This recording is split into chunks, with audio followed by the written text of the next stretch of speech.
जय राधा माधव कुंज बिहारी।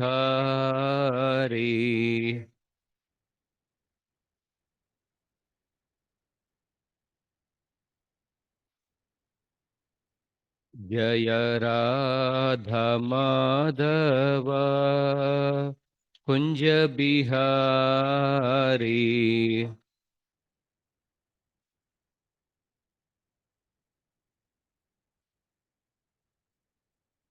जय गोपी जन वल्लभ गिरिवरदारी।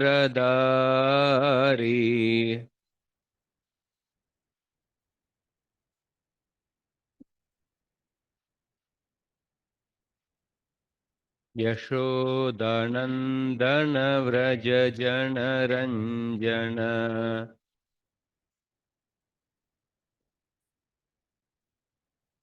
यमुनतीरावनचारी।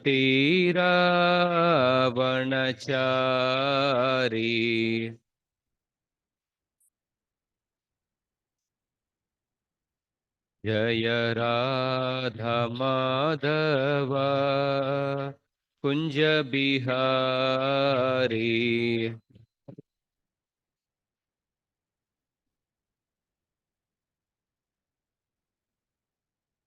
जय राधा माधव कुंज बिहारी।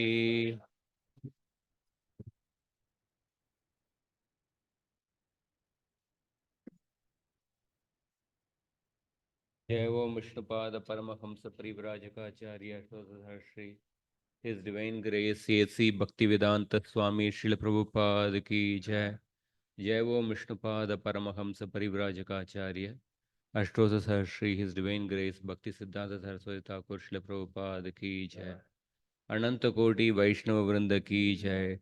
नामाचार्य श्रील हरिदास ठाकुर की जय। प्रेम से कहो जय श्री कृष्ण चैतन्य प्रभु नित्यानंद। श्री अद्वैत गदाधर श्रीवासादि गौर भक्त वृंद की जय। ग्रंथराज श्रीमद् भागवतम की जय। निताय गौर प्रेमानंदे समवेद गौर भक्त वृंद की जय। समवेद गौर भक्त वृंद की जय। श्री श्री गुरु और गौरांग की जय। ओम नमो भगवते वासुदेवाय।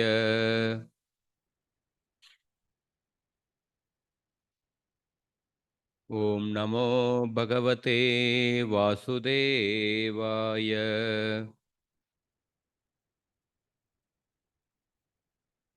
ओम नमो भगवते वासुदेवाय।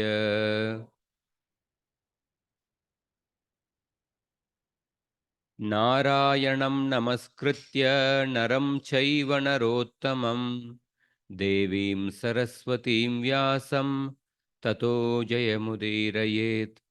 नष्टप्रायेष्वभद्रेषु नित्यं भागवतसेवया भगवतीर्वुत्तमश्लोके भक्तिर्भवती नैष्टिकी। कृष्णाय वासुदेवाय देवकीनन्दनाय च नन्दगोपकुमाराय गोविन्दाय नमो नमः। ॐ अज्ञानतिमिरन्दस्य ज्ञानाञ्जनशलाकया चक्षुरोन्मिलितं येन तस्मै श्रीगुरवे नमः। श्रीचैतन्यमनोभीष्टं स्थापितं येन भूतले स्वयं रूप कदा मह्यं ददाति स्वपदान्तिकम्।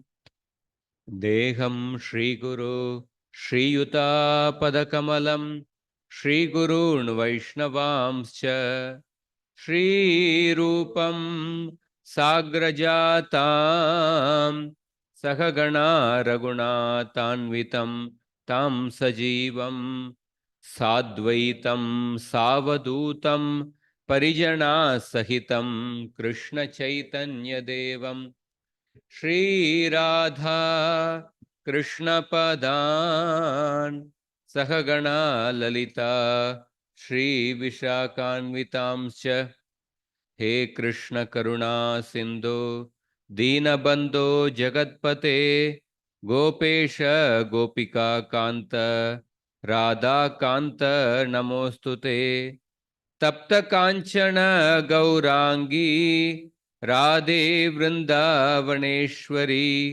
वृषभानुसुते देवी प्रणमामि हरिप्रिये वाञ्छा कल्पतरुभ्यश्च कृपा सिन्धुभ्य एव च पतितानां पावनेभ्यो वैष्णवेभ्यो नमो नमः। जय श्री कृष्ण चैतन्य प्रभु नित्यानंद श्री अद्वैत गदाधर श्रीवासादि गौर भक्तवृंद हरे Krishna Krishna Krishna Hare Hare Hare Ram Ram Ram Hare Hare.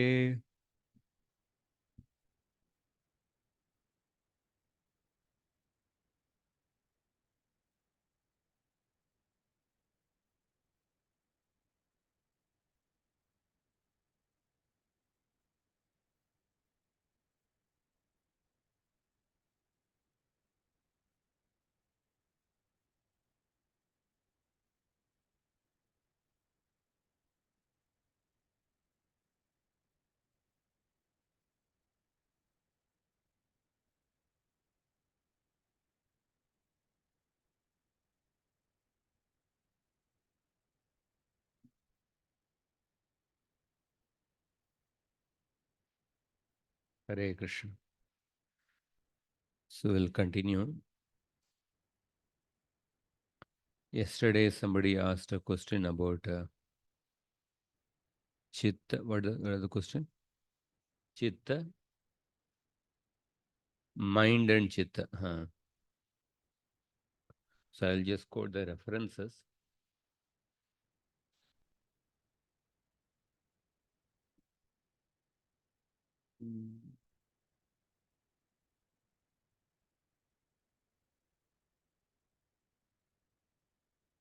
See,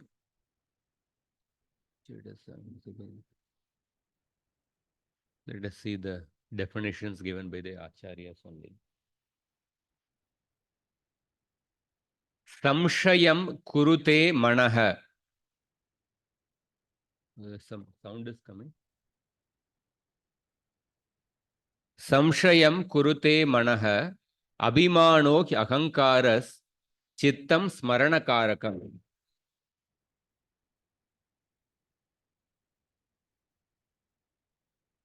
Other buddhi is for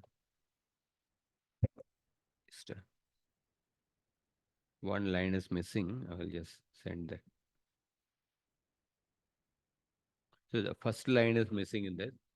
First line is that buddhir adyavasanaya. That's the first line. Buddhir adyavasanaya samshayam kurute manah abhimano kyahankaras chittam smaranakarakam. So buddhir adyavasanaya. Buddhi is for making decisions. Adyavasana. And to come to a conclusion, buddhi is used. Samshayam kurute manah. Mind creates various doubts and thoughts. Abhimano hi ahankara. Ahankara gives a sense of ego. Abhimana, it creates abhimana. Chittam smarana karakam. Chitta causes remembrance. This is from Bhagavata Tatparya Nirnaya commentary of Sri Madhvacharya and Srimad Bhagavatam 3.26.14. Same conclusion by Sri Ramanujacharya. Adyavasaya abhimana chinta vritti bedan manayeva buddhi ahankara chitta shabdair vyapadishyate. The one mind which gets designated as buddhi, ahankara and chitta respectively. One subtle body. There is only one subtle body that gets different designations are mind, buddhi or chitta. Ahankara, depending on the various functions.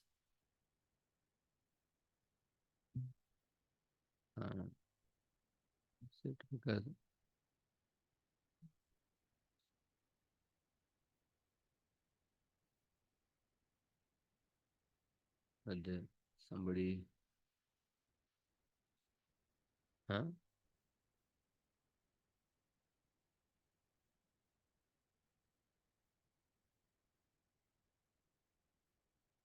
Hare Krishna.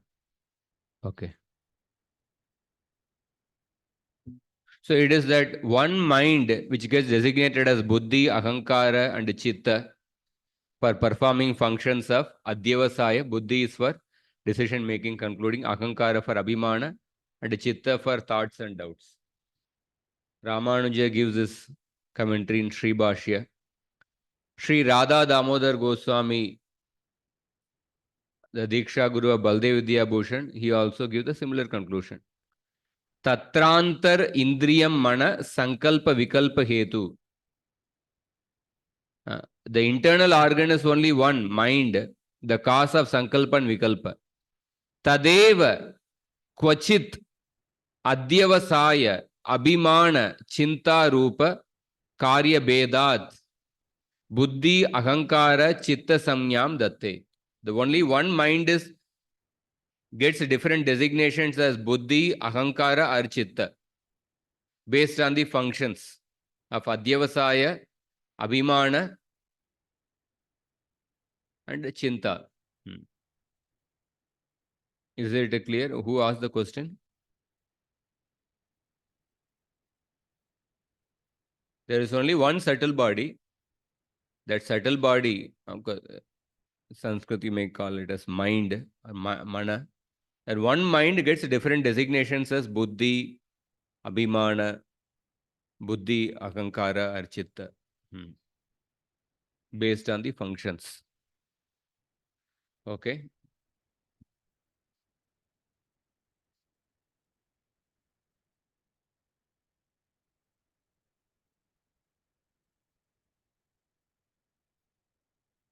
Where did we stop yesterday?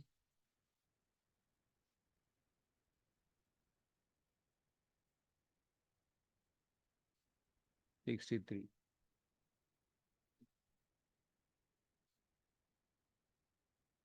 Here it not clearly coming, na? Some. Okay, no problem. So 63.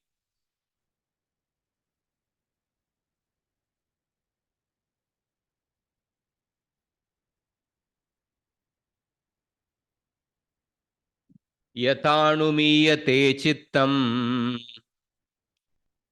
ubayairindrayehitaihi evam pragdehajam karma lakshyate chitta vrittibihi.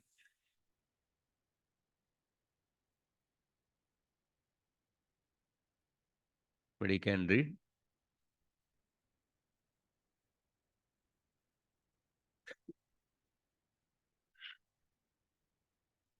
One can understand the mental or conscious position of a living entity by the activities of two kinds of senses, the knowledge acquiring senses and the executive senses. Similarly, by the mental condition or consciousness of a person, one can understand his position in the previous life. So yata anumiyate. Anumiyate means anuman karna, infer. One can infer the chitta by the Ubayair indriya hitai, by the knowledge acquiring senses and the karmendriyas, action senses. Similarly, one can infer the actions in the previous gross body, evam prag dehajam karma lakshyate chitta vrittibhi, by the present functioning of the chitta.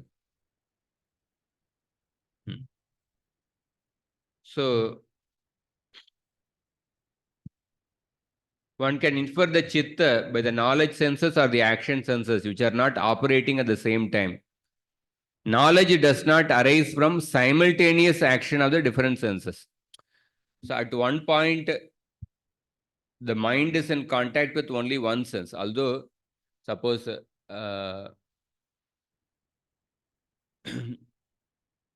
say, I'm looking in this direction, I'm perceiving the yellow color.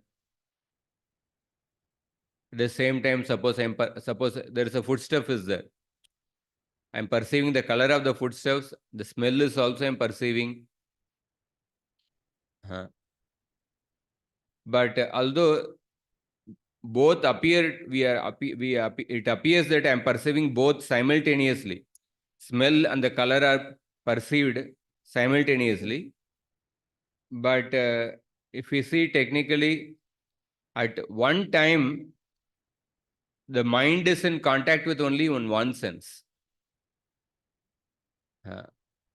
But it happens so fast that it appears that we are perceiving many things simultaneously. So at one time, mind is in contact with one sense. So it is said that Vishnu Chakravarti is quoting that one can infer the chitta by the karmendriyas or jnanendriyas which are not operating at the same time. At one time, mind is in contact with the one sense, and the next moment, mind is in contact with another sense. But it happens so fast that it appears that we are perceiving many information through different senses simultaneously. So Akshapada says that Yugapat Jnana Anutpattir Manaso Lingam. The quality of the mind is that knowledge does not arise simultaneously from different senses. Thus, when the mind unites with a particular sense, there is knowledge for the sense object of that particular sense. Similarly, by the present functions of chitta, which do not arise simultaneously, the actions generated from the previous bodies can be inferred. When the operation of the chitta unites with a certain action, the chitta then appears to be auspicious or inauspicious, depending on the particular action. The person is, suppose, smoking. By seeing the smoking, you can see what kind of impression is there in the mind. Depending on the action, you can infer what is there in the chitta. Although an action disappears the moment it is performed, but the impression of the action remains in the chitta. So the conclusion has been shown. So this particular verse somewhat justifies the common thing. The face is the index of the mind. Prabhupada quotes that. Face is the index of the mind. But by seeing the activities of a person, you can understand what is going on in his mind. The mind's activities are thinking, feeling, and willing. The willing portion of the mind is manifest by the actions of the body. So by seeing the actions of the body, you can understand what is the thinking, what is the feeling of a person. So by the activities of body and senses, we can understand the condition of the mind. And the condition of the mind is affected by the past activities of the body. So when there is anger in the mind, the tongue vibrates. So by seeing the harsh speech of a person, you can see, oh, there is anger in the mind. So when somebody is hurting somebody, you can understand there is anger in the mind. So there are so many ways in which the subtle activities of the mind are expressed through the various senses. Similarly, the mind of a Krishna conscious person also acts in a similar way. So Prabhupada says the mind absorbed in Krishna consciousness, it manifests externally as Ashta Sattvika Vikara.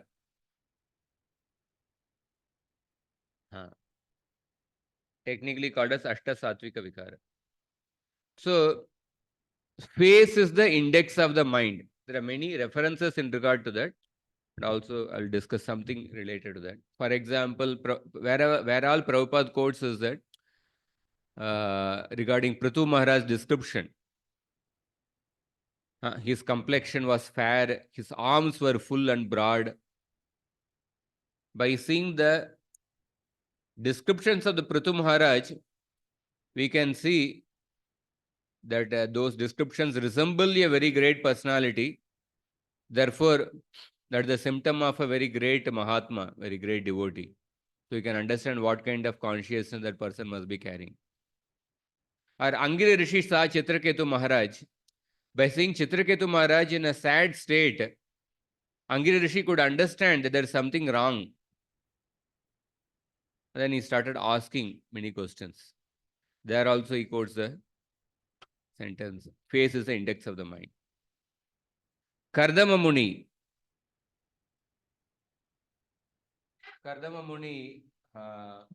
He performed austerities for so many years. But still, after getting darshan of Vishnu, he looked very effulgent. Although he performed austerities for so many years. So he looked very effulgent. So from that, it is shown that how his mind was filled with Krishna consciousness, because he heard the speech of Lord Vishnu, nectarian speech of Lord Vishnu. Although he had performed austerities for so many years, he still looked very effulgent because he heard the nectarian speech of the Lord. Prabhupada quotes some conversation. One guest was asking to Prabhupada, I see your devotees are so effulgent. How is it that they are so bright? So Prabhupada said that some of our students, so long he was here, he was so nice, he was so glowing.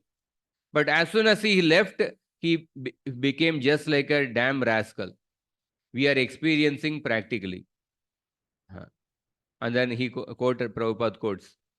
They are appreciating our devotees. So the face is the index of the mind. People could see why they are asking, oh, your devotees are so effulgent. So because they are chanting Hare Krishna, following the morning program, so therefore they are so bright. Face is the index of the mind. And then Mahaprabhu quotes that one of the disciples inquired from Mahaprabhu, how can I understand the residents of Kulinagram? Kulinagram, no? They asked a question, we are grahasthas, how can we attain perfection? Mahaprabhu said that chant Hare Krishna and serve the Vaishnavas. Then they asked the question, who is a Vaishnava? First year Mahaprabhu gave the answer that one who even once chants the holy name is a Vaishnava. Second year Mahaprabhu gave the answer, one is constantly chanting.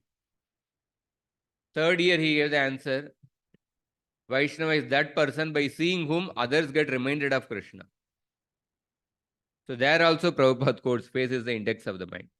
If you see a man and at once you remember Krishna, you must know that he is in Krishna consciousness.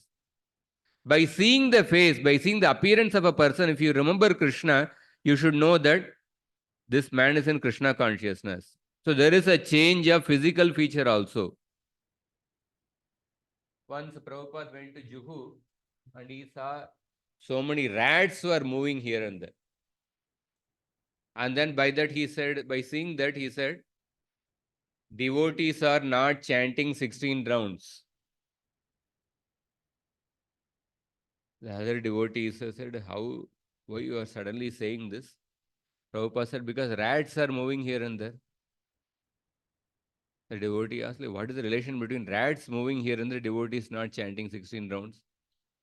So Prabhupada said, rats moving here and there means there is so much of dirtiness is there. Garbage is there. Place is unclean. The external place is unclean.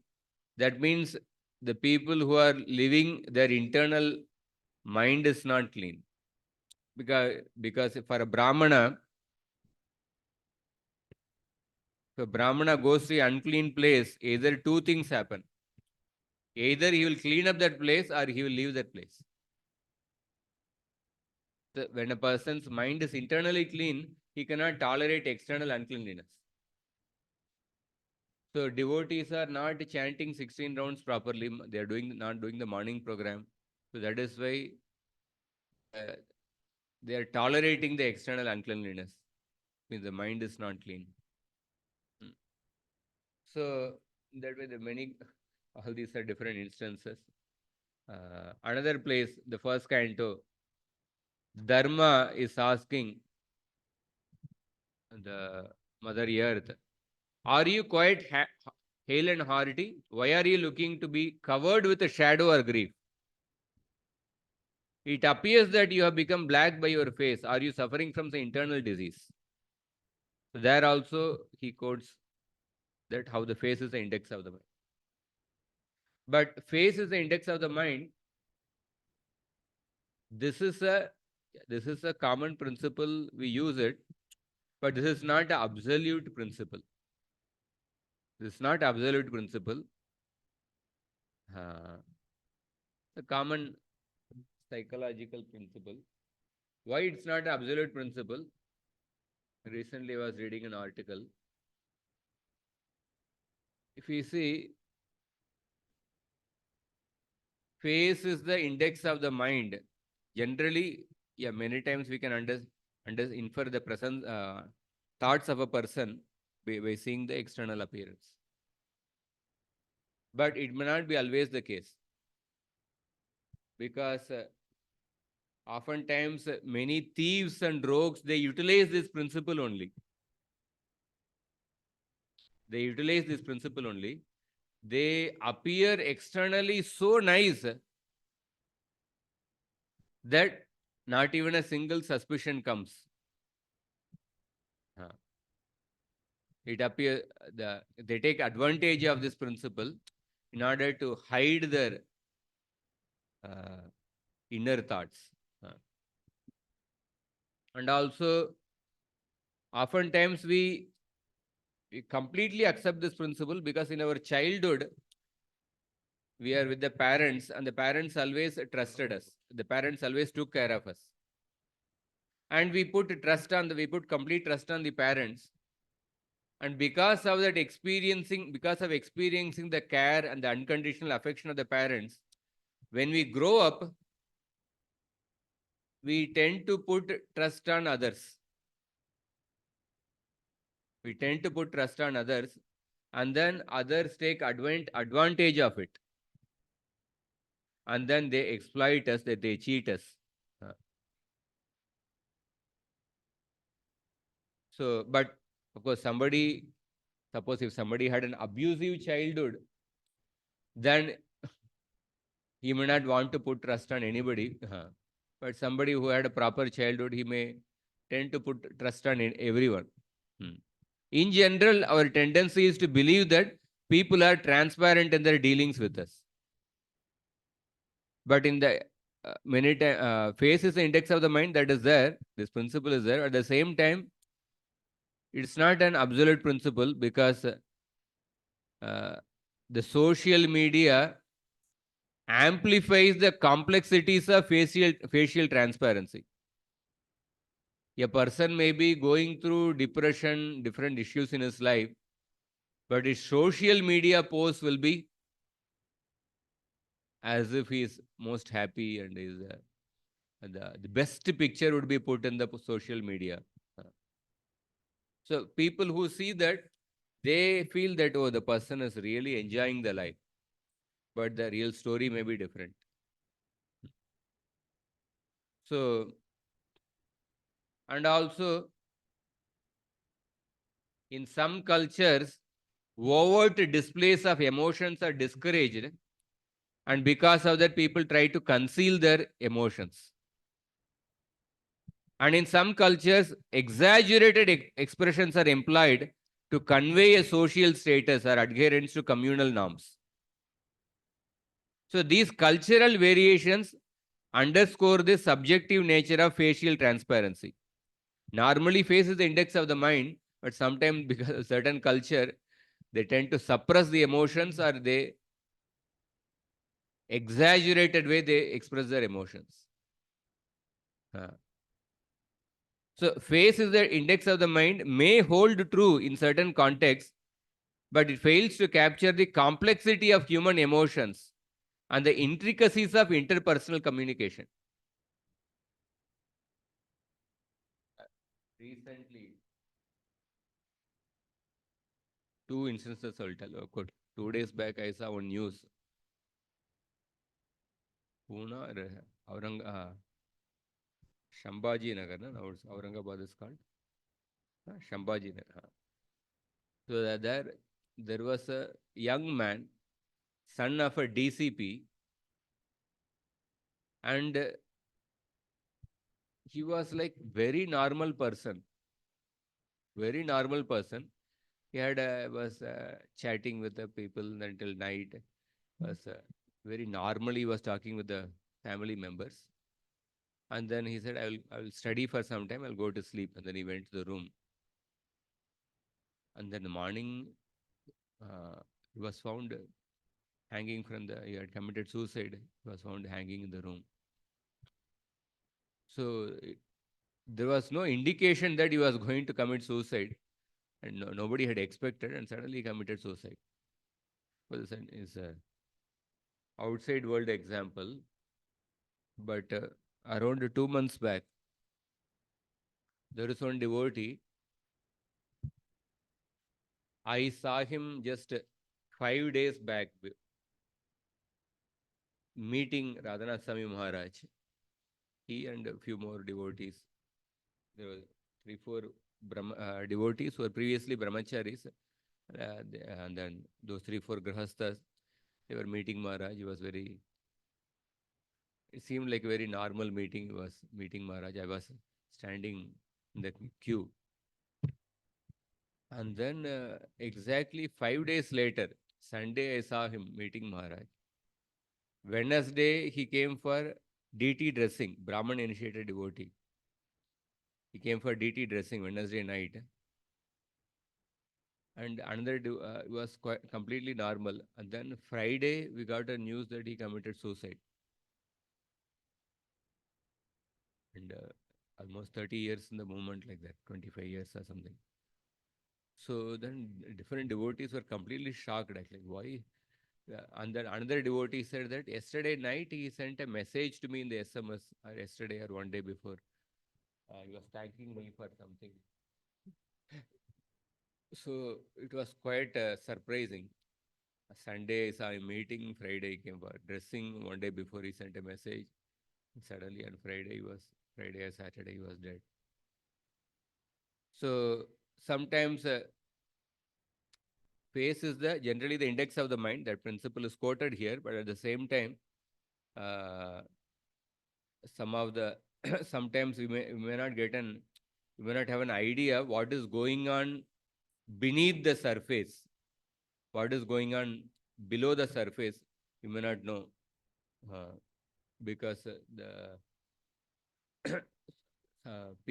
society also makes a person portray a certain image, although he may be going through something else within. It is said that people in Kali Yuga are so unfortunate that they are like the crying fishes. When the fish cries, you cannot notice that fish is crying. Because it is there in the midst of the water. Sometimes everybody may be crying internally, but you may not notice, you may not realize that there is something going on with it. But at the same time, this Bhagavatam verse also shows that by seeing the external activities, you can infer what is going on in the mind, and by understanding what is in the mind, we can understand what he must performed in the past. Next shloka.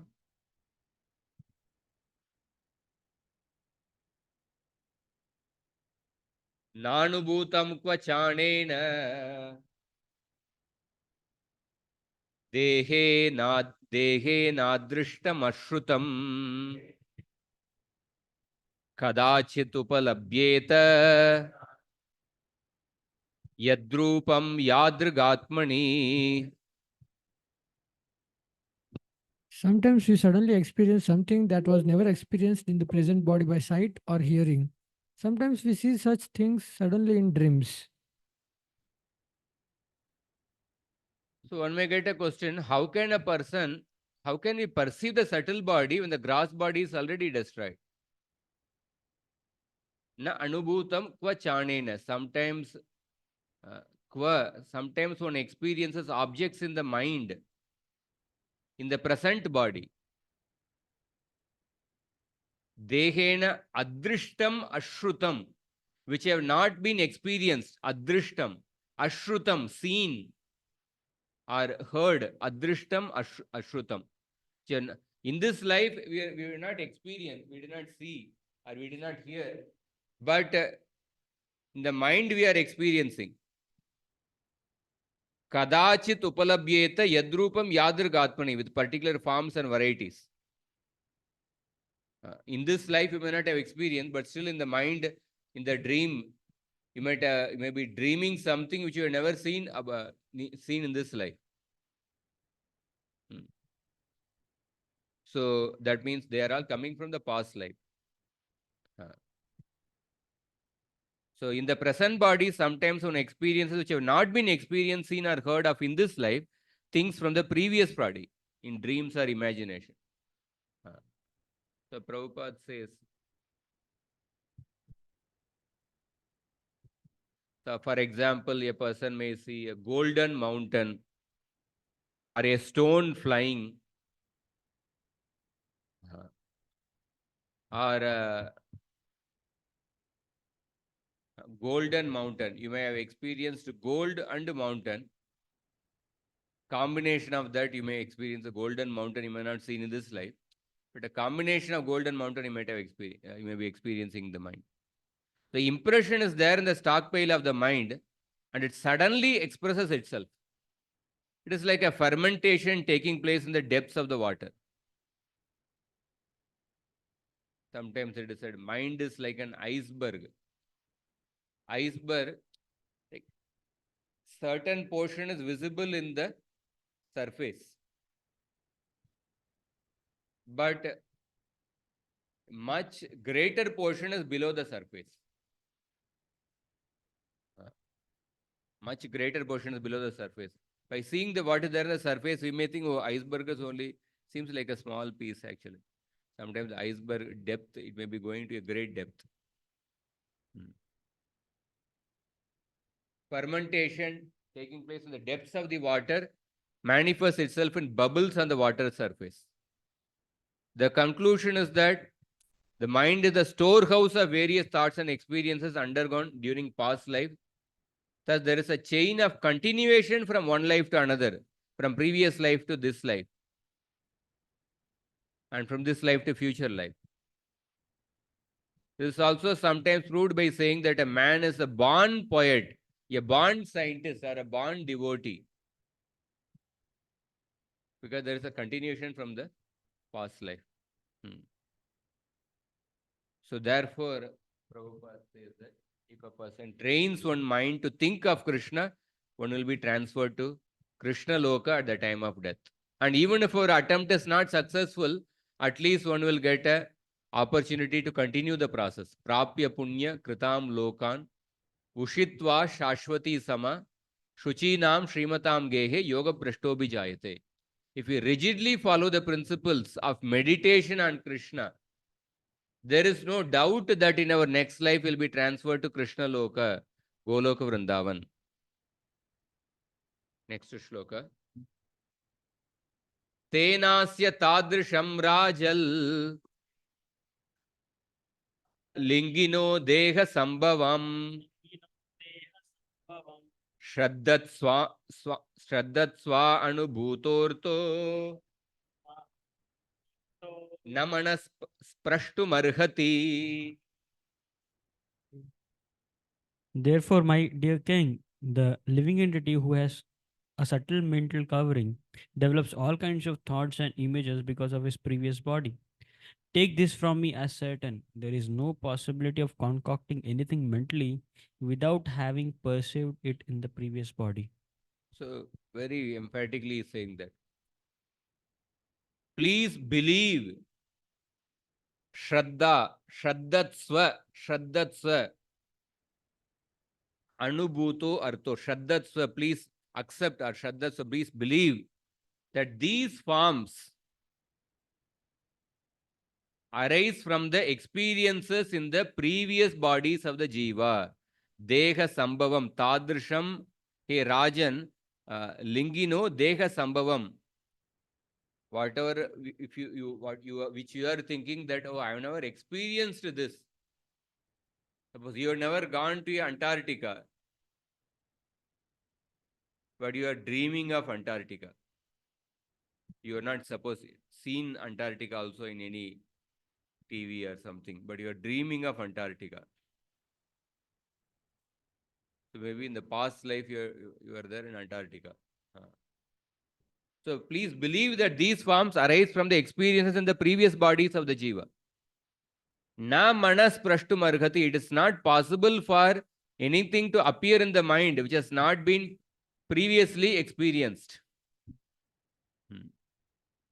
So it is not possible for things to appear in the mind that have not been experienced. Just as things seen or heard when a person is young appear in his mind when he is older, things experienced in many previous bodies appear in the mind in this body. If that is so, then you should know that it is the mind and nothing else.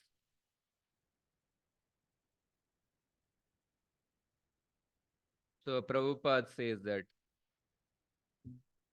Shraddatsva, accept it as a fact. Take this from me as a certain. Krishna Bahirmukha hoya bhoga vancha kare, nikatastha maya tare, japatiya dare. So when the living entity wants to imitate him, he is given a chance to satisfy his false desire to lord it over nature. As long as he is within the material atmosphere, he has a subtle vehicle in the form of the mind, which is the stockpile of all kinds of material desires. Such desires become manifest in different bodily forms. Narada Muni requests the king to accept this fact from him because Narada is an authority. The conclusion is that mind is a storehouse of our past desires, and we have this present body due to our past desires. So if mind is purified by Krishna Bhakti oneness, will naturally in the future get a spiritual body. And if a person is engaged in Krishna consciousness, in this life itself is already liberated. Ihayasya haredasya karmana manasagira nikilasyapyavastasu jivan muktasa uchyate. So Krishna consciousness movement is based on this principle. We must teach the people to absorb themselves always in the service of the Lord.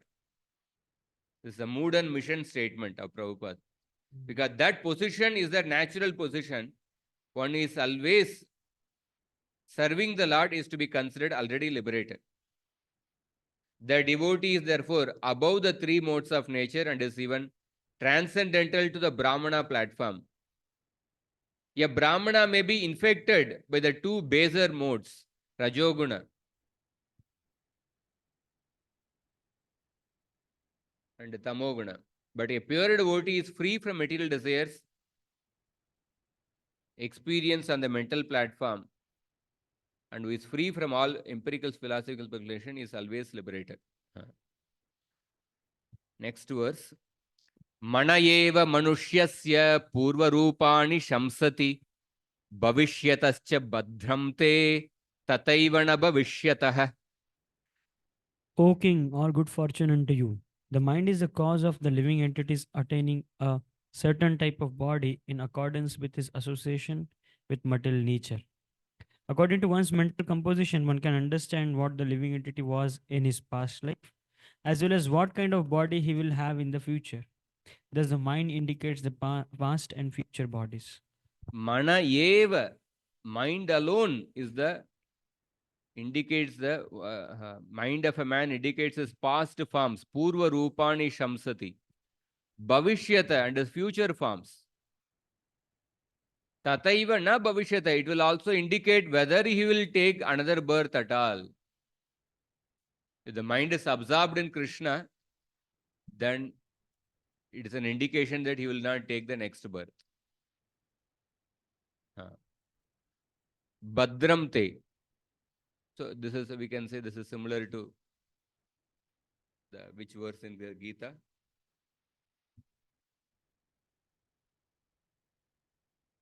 Yam yam vapi smaran bhavam tyajatyante kalevaram tam tam evaiti kaunte sada tadbhava bhavita. Similar concept is spoken. By seeing the consciousness of a person at the time of death, you can see what is his next life. The present mental states inform us of the past and future inauspicious and auspicious bodies of the jiva. The mind alone indicates the previous bodies of a man by his display of ferocity, peacefulness, miserliness, and generosity. The present mind indicates he was this type of person previously. It also indicates, oh, he will get this kind of body in the future. So by seeing the knowledge and renunciation in the present body, one understands that he had control of the senses in the past. And by seeing his Krishna consciousness, he can understand he will not be born in the future. He will be liberated. Badram te, good fortune to you. Narada Muni is giving a blessing. Giving a blessing in order to tell him to please absorb your mind in Krishna. So, again, Prabhupada says, mind is the index of information about one's past and future lives. Just like in the index in a book, gives an indication of what is there in the particular page. Similarly, by seeing the mind, we can see that is an index which gives an information about one's past life and also about the future life.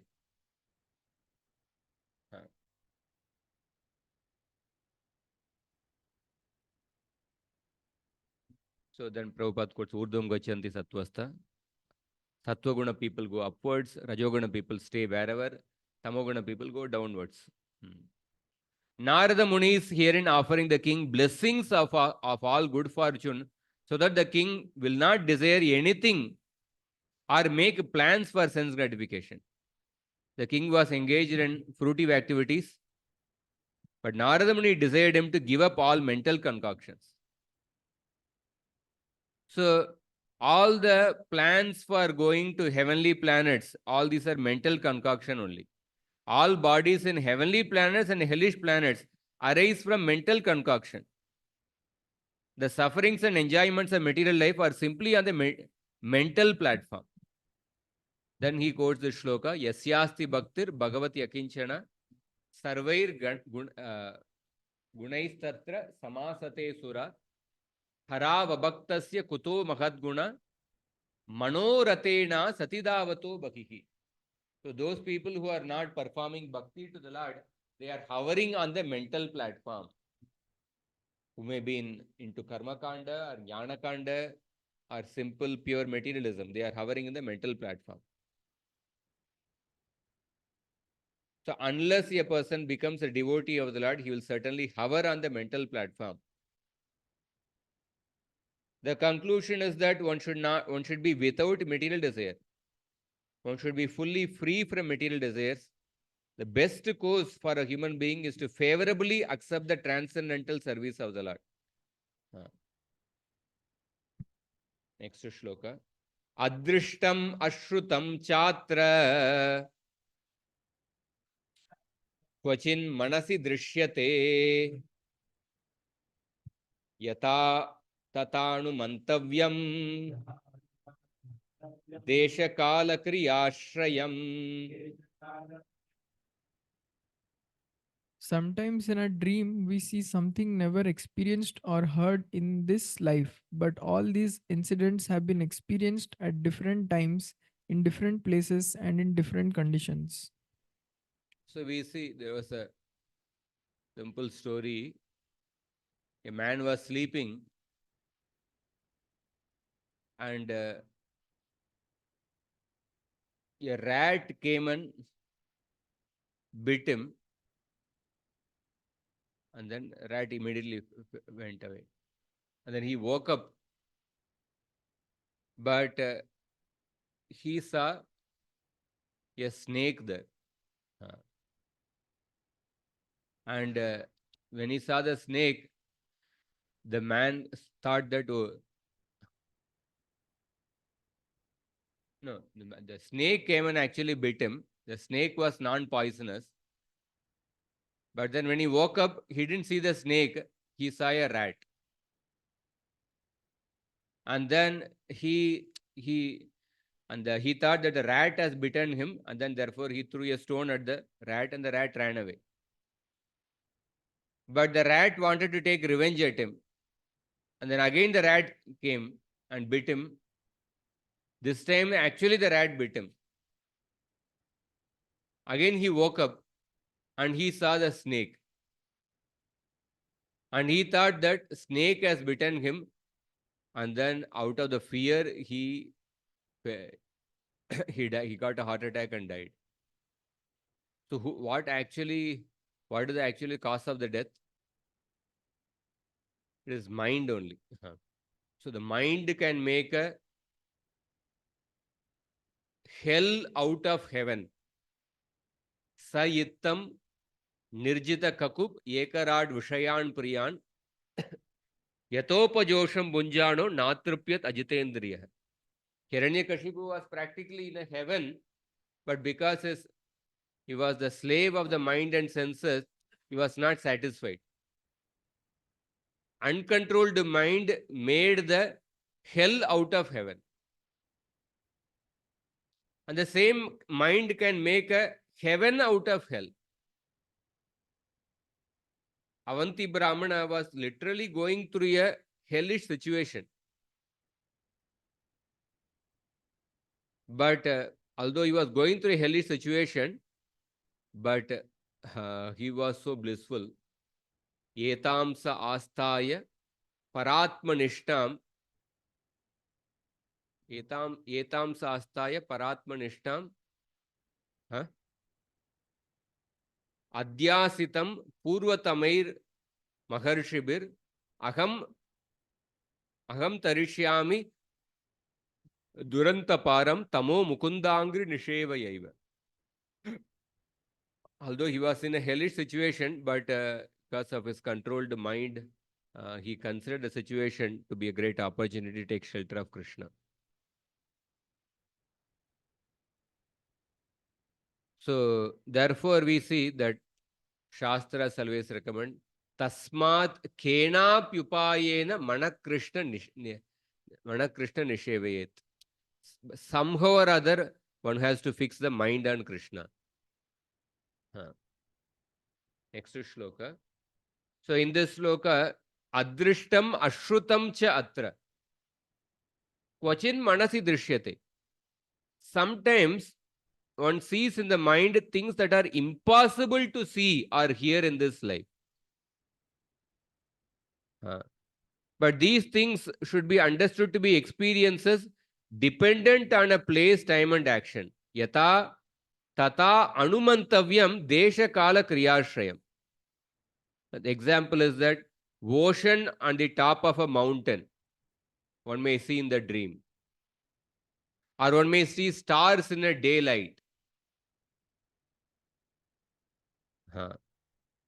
So these are impossible to experience. But then one has to understand that they are dependent on a place, time and action. Sometimes different times, different places which we experience, they are combined together.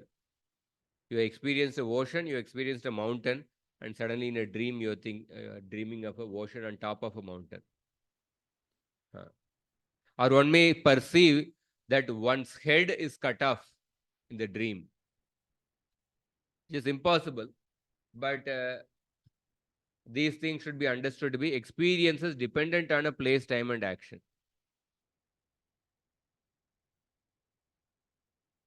So Prabhupada explains that.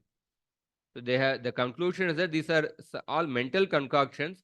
Although they have actually been experienced in different circumstances, they are simply combined together in a dream. Further he says, Sarve kramanurodena manasindriya gocharaha ayanti bahusho yanti sarve samanaso janaha. The mind of the living entity continues to exist in various gross bodies, and according to one's desires for sense gratification, the mind records different thoughts. In the mind, these appear together in different combinations, and therefore these images sometimes appear as things never seen or heard before.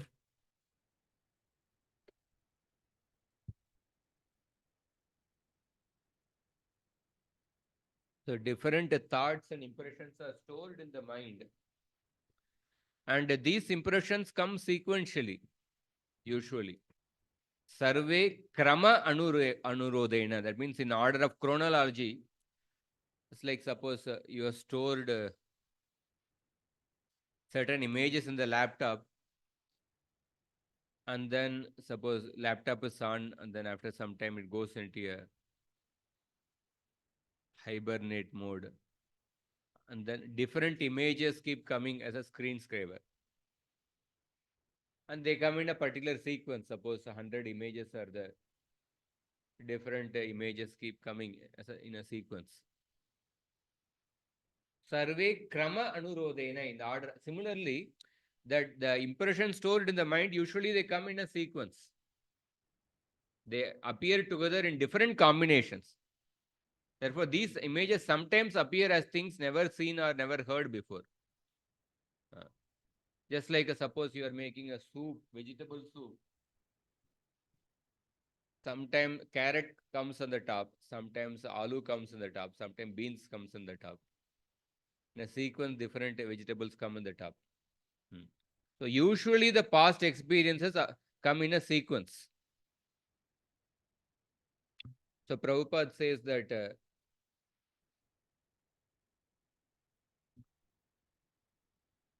even in this lifespan, we can sometimes experience dreams of our childhood. Although such incidents now appear strange, it is to be understood that they are recorded in the mind. Again, Prabhupada is coming to the point. As long as the mind is not engaged in meditation on the lotus feet of Krishna, the mind will desire so many material enjoyments. Sensual images are recorded in the mind in a chronological order, and they become manifest one after another. The mind is the platform onto which all desires come and go. Therefore, Narottam Das Thakur says that attach the mind to the lotus feet of the Guru. One should not desire anything else apart from the service to the Guru. If the regulative principles ordered by the Guru are followed rigidly, the mind will gradually be trained to desire nothing but the service of Krishna. Such training is the perfection of life. So we see that here Prabhupada is giving the way to control the mind or discipline the mind is that the mind should be attached to the lotus feet of the Guru, he says. The order of the Guru. Guru Mukha Padma Vakya Chittete Koriya Akya Arana Kariha Mane Asha. The same thing also Jada Bharat mentions in the 5th canto of the Bhagavatam. Gurur Haresh Charana Upasanastro Jahivyalikam Swayam Atma Mosham. Being equipped with the weapon of service to the lotus feet of the Guru, conquer the mind, the deluder of the soul. Other place it is said, Kapil Dev says, Bhakti Yogena Tivrena Viraktiacha Nayed Vasham. With the rigid practice of Bhakti Yoga, control the mind. Bhishma Dev said, Iti Matir Upakalpita Vitrishna Bhagavati Satvata Pungave Vibhumni Swasukam upagate kvachit vihartum prakriti upeshi yat bhava pravaha. Now I want to focus my thinking, feeling, and willing on the Supreme Lord Krishna. And then the 68th verse said that usually these impressions come in a sequence, but sometimes we may see many different impressions at one shot. Sattvaikanište manasi bhagavat parshvavartini chamas chandramasi vedam uparajyava basate. Krishna consciousness means constantly associating with the Supreme Personality of Godhead in such a mental state that the devotee can observe the cosmic manifestation exactly as the Supreme Personality of Godhead. Such observation is not always possible, but it becomes manifest exactly like the dark planet known as Rahu, which is observed in the presence of the full moon. So, Sattvaika Nishte Manasi. Sattvaika Nishte, it refers to when the mind is situated in Shuddha Sattva. Bhagavat Parshvavartini. Shuddha Sattva is a spiritual platform. At that time, a person is situated by the side of the Lord. Tamas Chandramasi Vedam. Sometimes one sees the whole universe directly. Chandramasi Iva. Idam Uparajyava Basate. One sees the whole universe directly, just like Rahu occasionally approaches the moon. The previous verse said that everyone sees all things in a particular order. Sarve krama anurodena. But sometimes there is a simultaneous observation of everything. When does it happen? Sattvaika nishte manasi bhagavat parshvavartini. When the mind is in Shuddha Sattva, situated next to the Lord, at that time the devotee may see the whole universe directly. Sometimes, just as the Lord sees it by His will. This is a beautiful shloka. The Prabhupada also gives a definition of Krishna consciousness. Krishna consciousness means constantly associating the Supreme Personality of Godhead in such a mental state that the devotee can observe the cosmic manifestation exactly as the Supreme Lord does. So Krishna consciousness means seeing the world the way Krishna sees it. Krishna consciousness means seeing the world the way Krishna will see it, or Krishna sees it. Such observation is not always possible. The Krishna sees the whole universe. He can see the whole universe. This can be understood in different ways. That means seeing the world not in the mood of trying to lord it over the material world independently. That way we can see. We can understand. Another way to understand is that Krishna sees the whole universe. So similarly, a devotee sees sometimes the devotee sees the whole universe. Just like Yashoda saw the whole universe in Krishna's belly. Such observation is not always possible. But it becomes manifest exactly like a dark planet known as Rahu is observed in the presence of the full moon. Sometimes just like a Rahu covers the full moon, similarly, sometimes a devotee sees the whole universe. Or what it means is that sometimes a person sees all the stockpile of the emotions stored in the mind at once in one flash. Usually the different impressions come in a sequence. But sometimes a person sees suppose in 1,000 lifetimes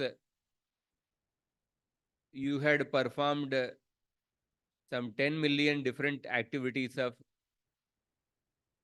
sense gratification or pious activities or whatever. So for every activity, some image is stored. Some 10 million images of those desires or the impressions. They coming at once. They come at one flash at one instance. Usually they come in a sequence in a mind, but sometimes it comes at a one flash. When does it come? For a sattvaika nishta manasi, for a person who is absorbed in Krishna consciousness. So every impression stored in the mind, it is indicating a certain past karma, certain thing. So Krishna, for a devotee who is absorbed in devotional service, in order to remove all the stockpile of the past karma from his mind, suddenly in one flash, he will give the stockpile of that past karma in the dream. And then by seeing the dream, in one flash, all the stockpile of that past karma of 10 million activities, that is gone. So, similarly, by the grace of the Lord, a Krishna conscious person can see all his dormant desires at one time and finish all his future transmigration. But this facility is especially given to the devotee, Sattvaika Nishta Manasi, such a devotee, Bhagavat Parshvavartini, to make his path clear for returning home back to God. So, this particular verse is quoted by Ravindra Swarup Prabhu, Prabhupada disciple, in an article. There is a 3-part article he wrote called Prabhupada's Prophecy.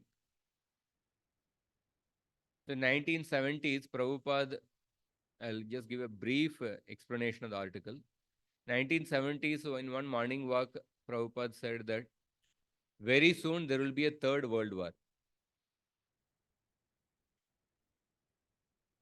And he told this in 2-3 occasions. Prabhupada saw that because just like when you see the present activities, how so much of slaughter is happening, so much of sinful activities are going on. So Prabhupada saw that by that there's definitely going to be a third world war. By seeing the present activities, you can see what is going to come. So Prabhupada predicted. He said very soon, within few years, there will be third world war. And then devotees also believed it.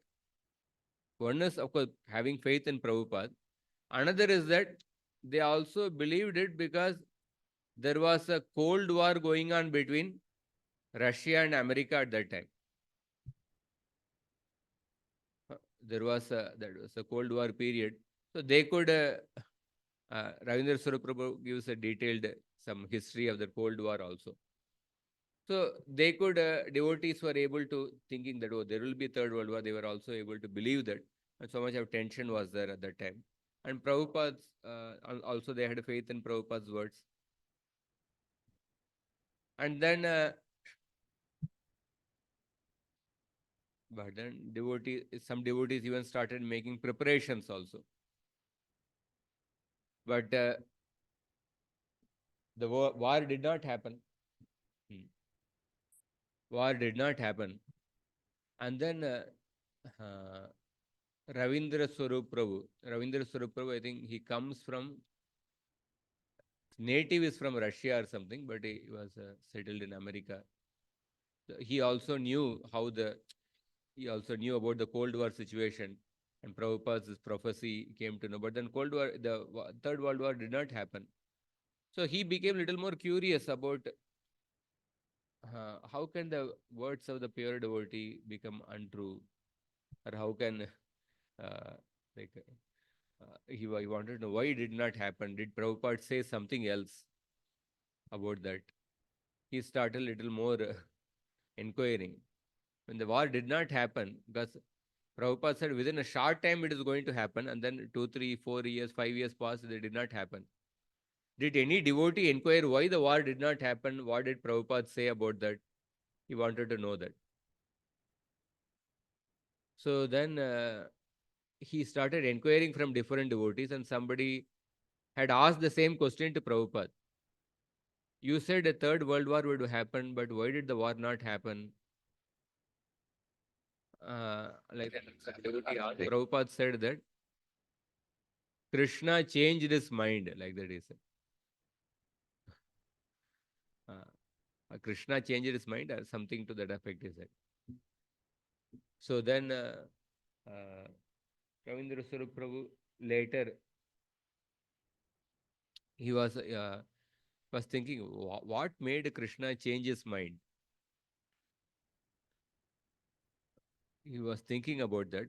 But later, in the 1980s, when the Soviet Union opened up, even the communist regime collapsed or something, or when the first time the devotees from Russia, they started coming to Mayapur. So Ravindra Swarup Prabhu started interacting with some of these Russian devotees. And then some of the Russian devotees, they told that during the 1970s, during that peak of the Cold War period, so much of tension between Russia and America. So that some of the devotees were working in they were serving in some farm in a forest, little interior forest. There was no, and in the interior forest, they would perform kirtan, they would perform, because outside there was the normal cities, they cannot perform openly kirtan, etc. So in that farm, the fruits which are grown in that farm, they would be sent to many times when there is a meeting of the top officials, government officials. So whenever there would be some top government officials meeting, they would also get an order, and then the fruits will go from there. So there was a Cold War period, and these devotees, whenever they would send the fruits, they would perform, they were performing kirtan, they were performing bhakti so seriously, and they would offer it to the Lord, and then they were sending those, they were sending their fruits. So these officials, they were all getting the Mahaprasad actually. So these officials, those meetings, in that meeting, they would make a crucial decision about war decisions, to go ahead with the war or not. So then after, like Ravindra Swarup Prabhu, his perception is writing. So actually, according to the way the world was going on, the Third World War was supposed to happen. But because some of the people, the top officials who were involved in the meeting, they were unknowingly getting the Mahaprasad sent by these devotees, they changed their mind. That changed their mind, and then the World War did not happen. So Prabhupada said that Krishna changed his mind, like that he said. So Ravindra Swarup Prabhu's interpretation is that after hearing from these devotees who were sending this Mahaprasad fruits, so these people who are supposed to make decisions for war, they changed their mind, and then the war did not happen. And then he says that, but then there are so many sinful activities were taking place, the reaction has to come. The reaction was supposed to come in the form of a war. But then the so many, then how did those reactions manifest? If the war did not happen, then how did they manifest? It should manifest in some way or other. Then he quotes this shloka of the Bhagavatam. A devotee who is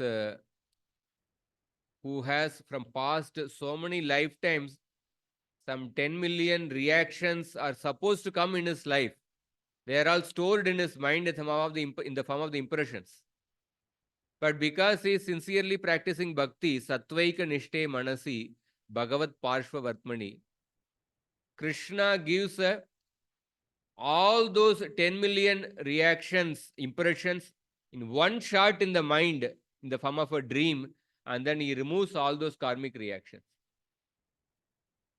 So similarly, the way the world was going, the world war was supposed to come.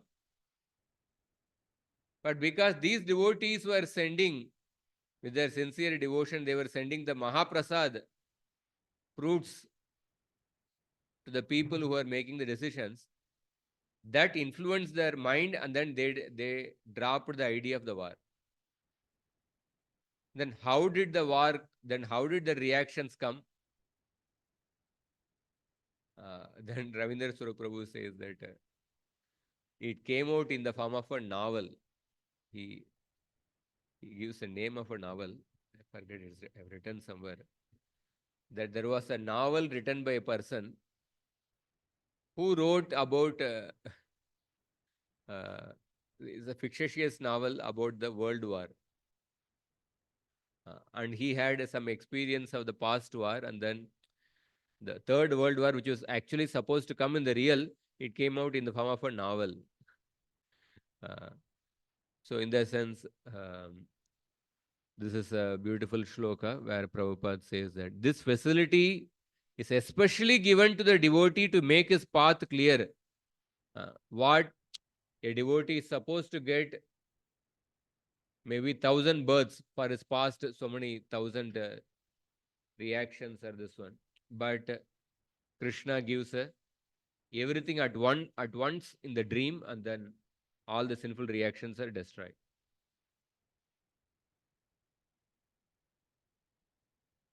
So we see that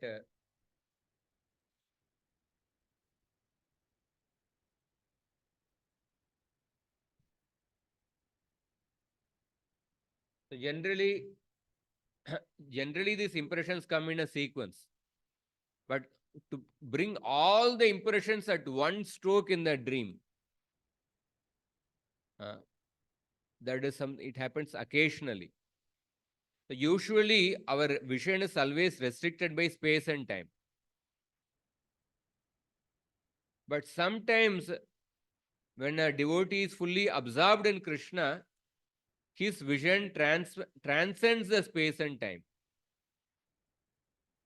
Just like Krishna gave the vision of so many Brahmas to that four-headed Brahma. Four-headed Brahma had no chance of seeing so many Brahmas. He thought that he is the only Brahma.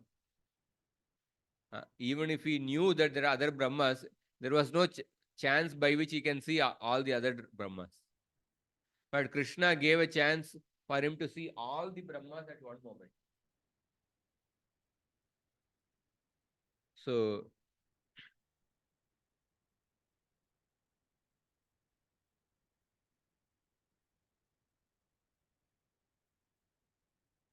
it is like a special mercy to the devotee which Krishna gives. Somebody is getting suppose 32 marks in the exam, but examiner chooses to give him some concession marks, then makes him pass. Suddenly, suppose a devotee is supposed to go through certain reactions, but Krishna gives his mercy and then gives all the reactions at once in the dream, and then removes all the reactions. But it is for a sincere practitioner.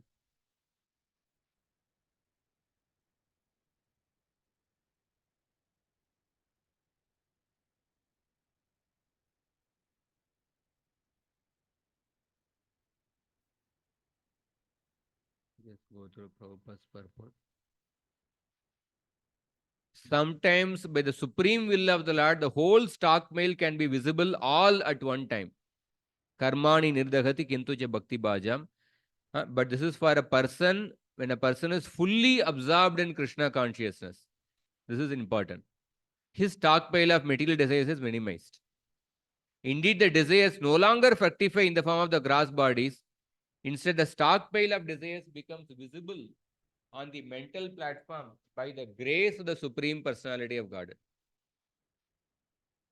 Just like here, the analogy given is just like a Rahu sometimes eclipses the full moon. Sometimes all the reactions are withdrawn by giving a flash. So, of course, Prabhupada gives a side point. According to Vedic astronomy, the Rahu planet, which is not visible, is accepted. Sometimes it is visible in the presence of the full moonlight. Then appears that this Rahu planet exists somewhere near the orbit of the moon. The failure of the modern moon excursion is maybe due to the Rahu planet. In other words, they might have landed up in the invisible Rahu planet instead of moon. So, when one is fully absorbed in Krishna consciousness, in one stroke he is freed of past and future material desires. Then, by the grace of the Lord, everything becomes simultaneously manifest within the mind.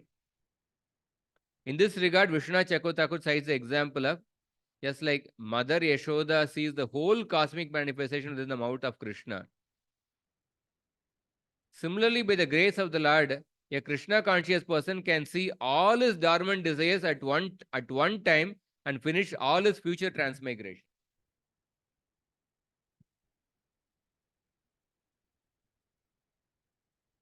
Because a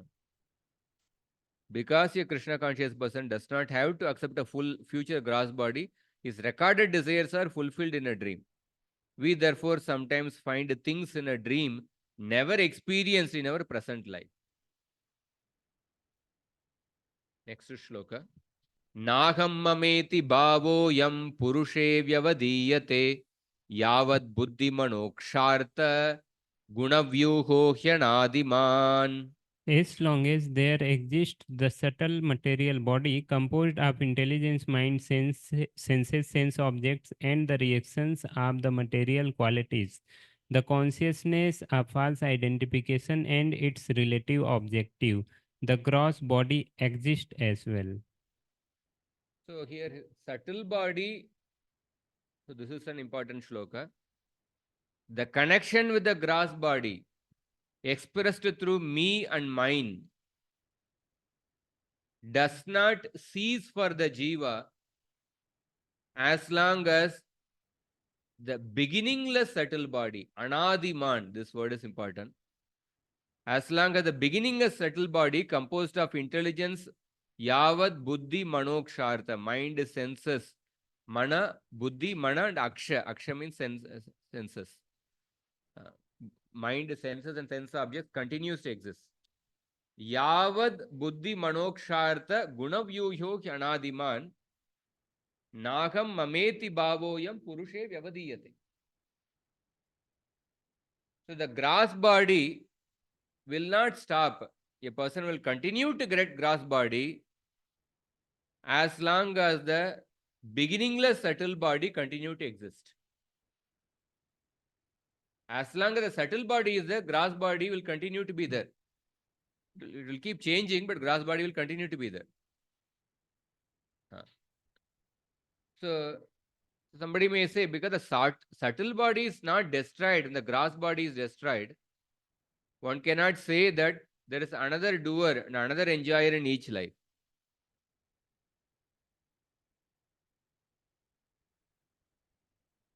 So for the jiva, the connection with the gross body, the condition of me and mind is not cut as long as the subtle body in the form of the intelligence, mind and senses continues to exist. So when did this start? The word anadiman. The subtle body does not have a known time of beginning. Anadiman. So you see this word. The word anadi comes various places. Bhagavatam 10th canto 77.32. Yatpada sevorji dayatma vidyaya ahinivant anadi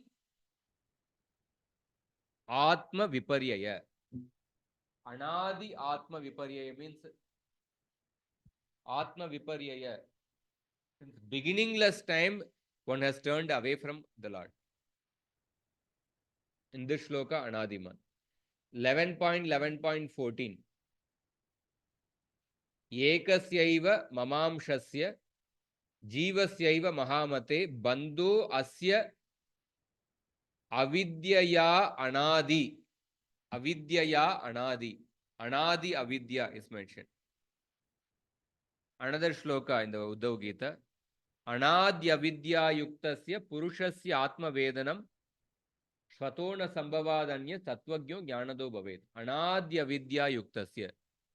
Living entities endowed with ignorance since anadi time, beginningless time. In that purport on yaya sammohito jivo atmanam trigunatmakam paropi manute nartam tatkritam chapi padyate. In that purport, Baldev Diya Bhushan, one raises a question. Due to the external energy, the living entity thinks of himself as a material product and thus undergoes a reaction of the material miseries. Does that mean that the jivas were earlier not identifying themselves in relation to material nature? This verse says because of the material energy, a person, jivatma, identifies with the matter and tries to enjoy. Does it mean that there was a time that he did not identify with the material nature? Does it mean that there was a time he was not liberated? He was liberated. In answer, Baldev Vidya Bhushan says that Tayo samsleshop anadi riti bhavaha. Tayo samslesho api. This identification, living entity identifying with the matter, this is there since anadi kala. This identification is without any beginning. In the Bhagavad Gita 13th chapter, what the shloka? Vidyanadi ubhav api. Prakritim purusham chaiva vidyanadi ubhav api. Vikaramcha gunam chaiva vidhi prakriti sambhavan. Prakritim purusham chaiva vidhi anadi ubhav api. Prakriti is there since anadi kala. Purusha, living entity, is there since anadi kala. And the connection between Prakriti and Purusha, that is also since anadi kala. And Bhagavatam 6.5.11, Vijay Dvaja Tirtha says that Anadi kalam arabhya jivam nitram badnati iti anadi bandhanam. It completely binds the jiva from a time which has no beginning. Anadi, the simple meaning of what is the anadi, straightforward meaning. No beginning, actually. There is no beginning, actually. That's why anadi bandhanam. Bhaktivinoda Thakur writes in his bhajan, Anadi karma phale. Since anadi kala, a person is in karmic bondage. So anadi means, a simple direct meaning is that it's the opposite of adi. Adi means just as a beginning. Anadi means no beginning. So anadi, sometimes it is translated as time immemorial. But time immemorial, technically what it means? Time immemorial means from a very long time. But because it's a very long time, you have forgotten when it began. It's beyond your memory. Time immemorial. Beyond your memory. But very long time, but beyond your memory. But that means it indicates that it had a beginning actually. But you have forgotten that beginning because it's a very long time. So time immemorial is not a exact translation of anadi actually. Anadi means beginningless. So this word anadi comes many places. So prakritim purusham chaiva vidya anadi ubhavapi. So just like whenever, suppose if you take the word anadi as time immemorial, then can you take that meaning in this shloka? Ishvara Parama Krishna Sachitananda Vigraha Anadi Radir Govinda Sarva Karana Karanam. Anadi. I feel like Krishna is a Ishvara since time immemorial. Will we say like that? That means like from a very long time is Ishvara. At some point of time he was not a Ishvara. But in a very long time, is a Ishvara, but uske pehle he was not there actually. That would contradict that actually. In the Bhagavad Gita 10th chapter, Yomam Ajam Anadimcha Veti Loka Maheshwaram Asammuda Samartyeshu Sarva Pape Pramuchyate. Yomam Ajam Anadimcha. One who understands me to be without birth and Anadi, without beginning. It is not time immemorial then. It's without beginning. And Yomam Ajam Anadimcha Veti Loka Maheshwaram. Such a person, one who understands me to be the Maheshwar, he becomes freed from all bondage. So the Mukhya Vritti, whenever the Mukhya Vritti of a word does not make sense, then only we take to the Gauna Vritti. The method of understanding the Shastra, Mahaprabhu is speaking to Prakashanand Saraswati. We have to accept the Mukhya Vritti. Only when it doesn't make sense, Gangayam Goshapalli, Mukhya Vritti doesn't make sense, therefore we go to the Gauna Vritti, village on the bank of the Ganges. But sometimes Acharyas like Prabhupada, they have given the meaning of Anadi as time immemorial. Why they have given? Because Shastras are consistently saying that Anadi. And Anadi, it doesn't require big Sanskrit scholarship to understand. Anadi means without beginning actually. Very little meaning. But and sometimes some places Prabhupada has mentioned because Anadi means time immemorial since a very long time, but we have forgotten that. Because we are so used to the cause and the effect. Cause and effect. Because the Western education, we always think in terms of cause and effect. When in the DYS course, the God means one who is the cause of everything. The people ask the question, but who created God? Who caused God? Because people are used to always thinking in terms of cause and effect. It is difficult to accept them. God is somebody who is the cause of everything, but who does not have a cause. Therefore, sometimes the acharyas have given such an explanation where our avidya has a cause actually. But the Shastra, because if we say the avidya had a beginning, that means there was something which caused that avidya. And if we say something caused that avidya, it would immediately contradict the Vedanta Sutra, which says that Bhagavan is without pakshapata. Bhagavan does not have pakshapata, he does not have partiality towards anyone. So, because it would create a problem in the Supreme Lord's character also, and many other. So, Anadi, the literal meaning is that without beginning. So, because sometimes the conditioned mind is difficult to accept this, how can there not be any cause?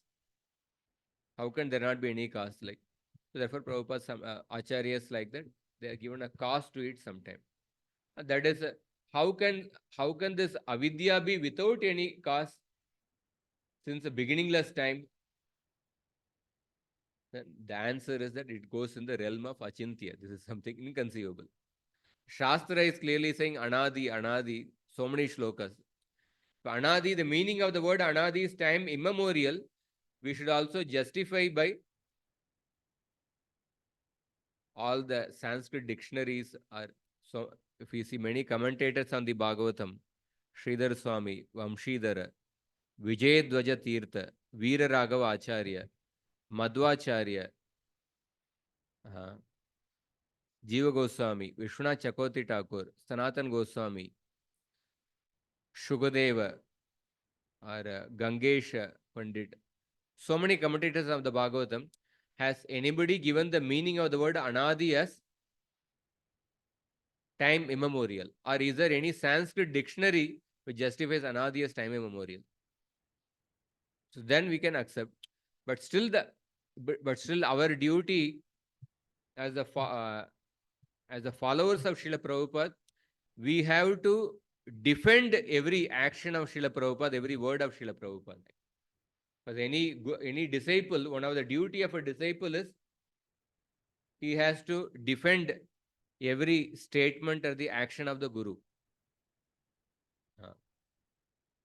So if the Acharya had spoken sometimes as time immemorial or something, because our conditioned mind does not, we are so conditioned to thinking in terms of cause and effect.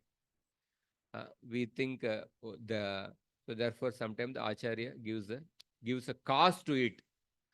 Because the realm of Anadi Avidya is something achintya, it is not conceivable to our mind. But the Shastras are saying that same thing, Anadi Avidya. So this verse also talks about that Anadiman. Anadiman means this mind is there with the person with the Anadi time. If we say Anadi is time immemorial, then we also have to justify that why we don't give that meaning of time immemorial in those shlokas. Yomam ajam anadim cha, Arishwara Paramakrit Sachidananda Vigraha. There why we don't give those meanings, but here we give this meanings. There are so many complications happen. So Anadi means simple explanation, it is without beginning. So Jivatma, when we talk about, we can classify into 4 categories. Some things in the life, they have no beginning and no end. No Adi and no Anta. Material world has no Adi and no Anta. Only manifestation, it manifests and unmanifests, but the Prakriti is no Adi and no Anta. So I'll complete with this point. And spiritual world, it has no Adi, no Anta. It is never created, it will never be destroyed. Jivatma, it has no Adi, no Anta. Natve vaham jatu nasam, natvam neme janadipa, nachayvana bhavishyama sarve vaimataparam. No Adi, no Anta. Bhagavan, Krishna is always Bhagavan. No Adi, no Anta. Nantona chadir, nacha sampratishta, ashwatta menam. That's about the material world. But the Bhagavan has also no Adi, no Anta. This is the first category. No Adi, no Anta. Second category is that no Adi but has an Anta. What is that? That is the ignorance of the Jiva. Ignorance of the Jiva has no Adi. Anadi avidya yuktasya. It has no beginning. But it can come to an end. It can come to Anta. When can it come to an end? Anta. Anadi avidya yuktasya purushasya atma vedanam svatona sambhavadanyas tattvagyo jnanado bhavet. When the living entity comes in contact with the bona fide spiritual master, when he gets transcendental knowledge, the avidya comes to an end. So avidya has no adi, but it comes to an end. So the conditioned life is beginningless, but it is not endless. It is not endless. And the liberated life has a adi, but it has no end. Liberated life, when you start the Krishna Bhakti, your liberated life begins. It has adi. Close the relay is going on. Okay. So liberated life has a beginning. When we take to Krishna Bhakti, it begins, but it will never end. Because yadgatva na nivartante taddama paramam mama. When a person goes to the spiritual world, will never come back. So liberated life has a adi, but it has no anta. And then the fourth category is that which has a adi and that which has a anta. What is that?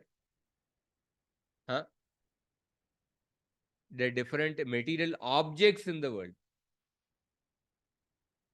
The different objects in this world, they are created at a particular point and they will also get destroyed. The material nature, when you say pradhana, that has no adi, no anta. That's material.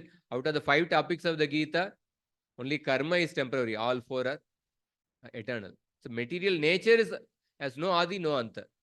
But then the different objects in the material world, if I take this kartal, it was created at a particular point. And some point in time, it will be destroyed. It will. Every material object has a adi and anta. So this in this shloka, the word anadiman is used for the subtle body. It is the anadikala. So I think we'll take a break now. And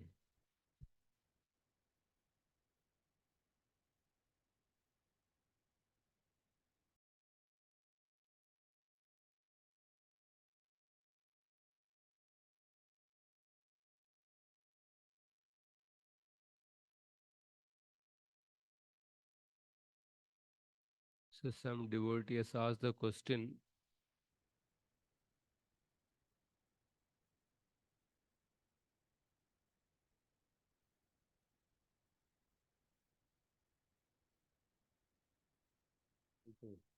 Read this.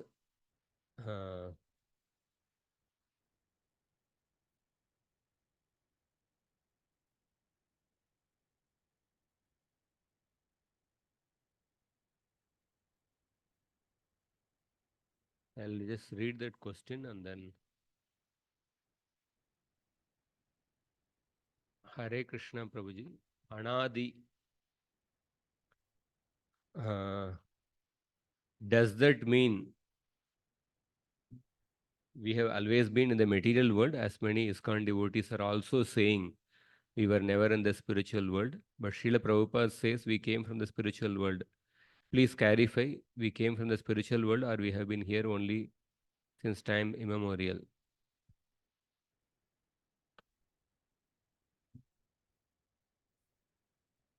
So Srila Prabhupada has said both the things actually. This purport, I just want to read these purports. 3.3 purports, 3 consecutive purports, how Prabhupada is mentioning. Jaya and Vijay were selected by the Lord to fight in the material world. There was a reason the sages came to see him, and accidentally the doorkeepers were cursed. It was the Lord's desire to send them to the material world, not perpetually, but for some time. Therefore, just as on a theatrical stage, someone takes the part of an enemy to the proprietor of the stage, although the play is for a short time and there is no permanent enmity between the servant and the proprietor, after the devotees come, shall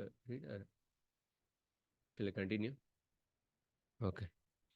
So therefore, that a devotee should come into an atheistic family is surprising, but it is simply a show. After finishing their mock fighting, both the devotee and the Lord are again seated in the spiritual planets. So the conclusion, so this word is important, the conclusion is that no one falls from the spiritual world. This is Prabhupada's purport in the Bhagavatam. Next purport, 3.16.27. Krishna says that one who goes to the Vaikuntha, he never returns. The inhabitants of Vaikuntha never return to the material world, but the incident of Jaya and Vijay was a different case. They came to the material world for some time and then they returned to the Vaikuntha. Again, same consistent. And then next purport, 29th verse purport. All these incidents, therefore, were designed by the Lord himself for the sake of his pastimes in the material world. Thus, he plainly says that it was done with his approval. Otherwise, it would have been impossible. It would have been impossible for the inhabitants of Vaikuntha to come to this material world simply because of a Brahminical curse. A devotee, once accepted by the Lord, can never fall down. That is the conclusion of this incident. So these are Prabhupada's words in the purport. So there is definitely another purport, 4th canto, 28th chapter. when Vaidarbhi was lamenting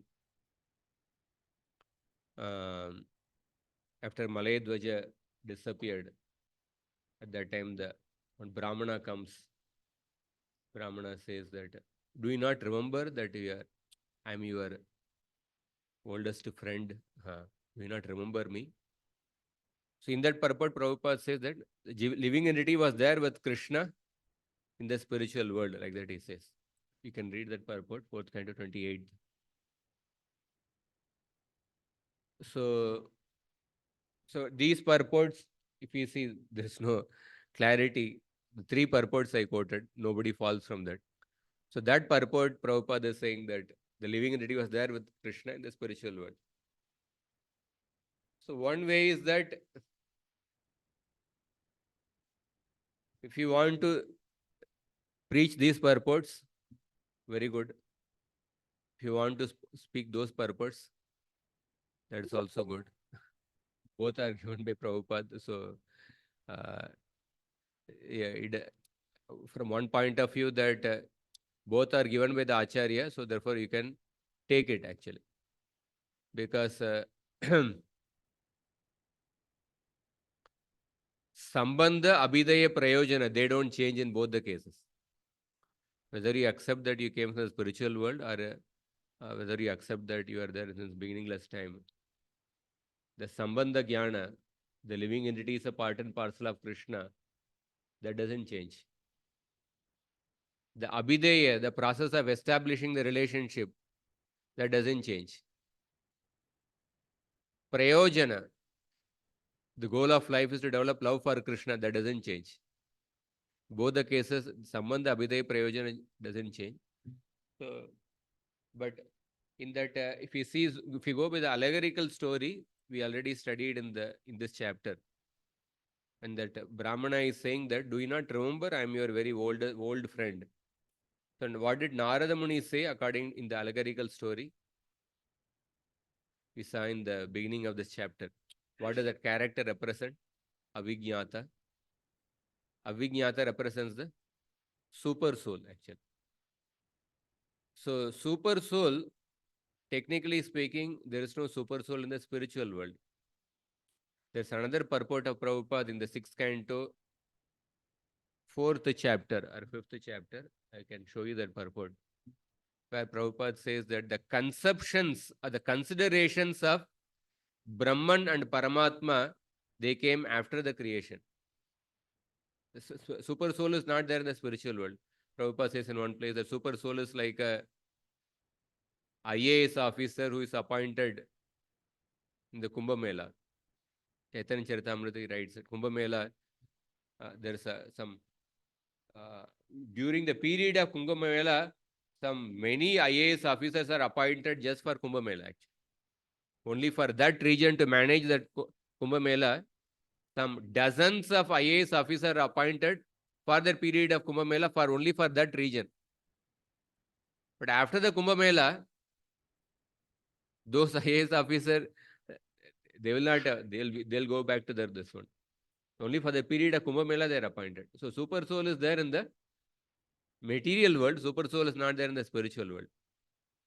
So according to the story of the Puranjan story, that Avijnata represents the super soul. But in that purport, Prabhupada has given that living entity was there with Krishna. So we can take it as Krishna in the form of the super soul. Brahman, Paramatma, Bhagavan, all are 3 aspects of the absolute truth. Or if somebody wants to take one was there in the spiritual world, it's not something you have to fight a tooth and nail. Oh, this is what is something. Because that's why I mentioned Sambandha, Abhidaya, Prayojana, they don't change actually. It's not that we are changing we have to worship some other personality or something. Sambandha Jnana remains the same. Jiva is an eternal servant of Krishna. Abhidaya remains the same. And Prayojana, love for Krishna, remains the same. So in both the views, this one. But if somebody wants to openly inquire, then this is another answer. Avijnata represents the super soul. Prabhupada has mentioned the super soul as Krishna in that purport. And usually, suppose whenever, like my father is a lawyer, he was almost retired. He had 60 years of law practice. He wrote a book because he was a voracious reader of the law journals. So he made notes. Then he wrote a 2-volume book classifying the different law judgments topic wise. Some 80 topics he chose. It will be useful for the civil lawyers, civil cases. He classified into different topics and then published a book. He printed some 1,000 books, but somehow only 500 books went. 500 books are still lying in the house. So as I asked a few times that, shall I tell about these books? I know some lawyers in Bombay, Maharashtra. You can advertise there. So my father said that, no, these books will not be, they cannot be sold there. They will be useful only for the Tamil Nadu lawyers, he said. I asked why. Because most of the judgments I used is the Tamil Nadu cases. The Tamil Nadu High Court or Tamil Nadu, this one, those judgments I have classified in the different topics. So Supreme Court judgments he has used, but they are very less in number. So in the other states, it will not be useful, he said. So we can sell only within the Tamil Nadu lawyers. So why I'm giving this example is that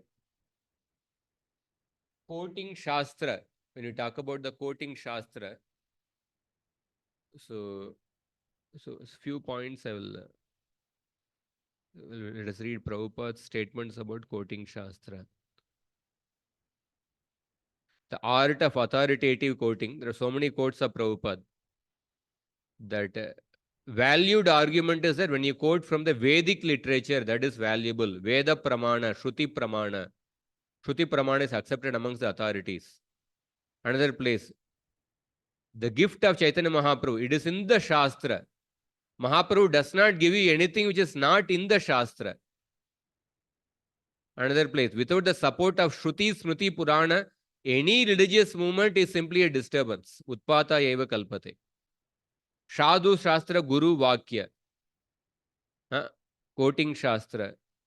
Another place in Chaitanya Charitamrita purport, he says that out of the three, Guru, Sadhu and Shastra, the actual center is the Shastra. One should accept a thing as genuine by studying the words of the saintly people, the spiritual master and the Shastra, but the actual center is the Shastra. The Shastra is the center for all. Shastra, when something is mentioned by a Guru or a Sadhu, when will it be accepted as a final conclusion? When it is mentioned in the Shastra. Because suppose if I quote Prabhupada, but Prabhupada is an authority, is accepted as an authority within ISKCON. The value we give to Prabhupada within ISKCON, the same value may not be given outside the ISKCON. They may have respect for Prabhupada. The same value for his statements may not be given for outside ISKCON. When we talk about, say, Jiva Goswami, Sanatan Goswami, their statements will be accepted as an authority within the Gaudiya Sampradaya.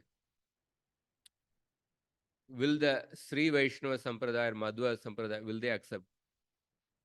But when can we make, say, Prabhupada's statements acceptable by others outside the Sampradaya or within the Gaudiya Sampradaya?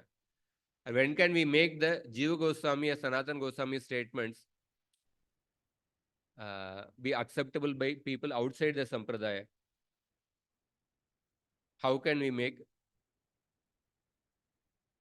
By giving reference from the Shastra whose Pramana is accepted by others also. Like suppose, that's why I mentioned in the Tamil Nadu course judgments, That will be accepted as a within the Tamil, those who are lawyers in the Tamil Nadu, this one. In other states, these books will not be useful because other state laws are also there. Certain changes will be there. So therefore, they will not use those law books. But the Supreme Court judgments will be useful for all the states in India.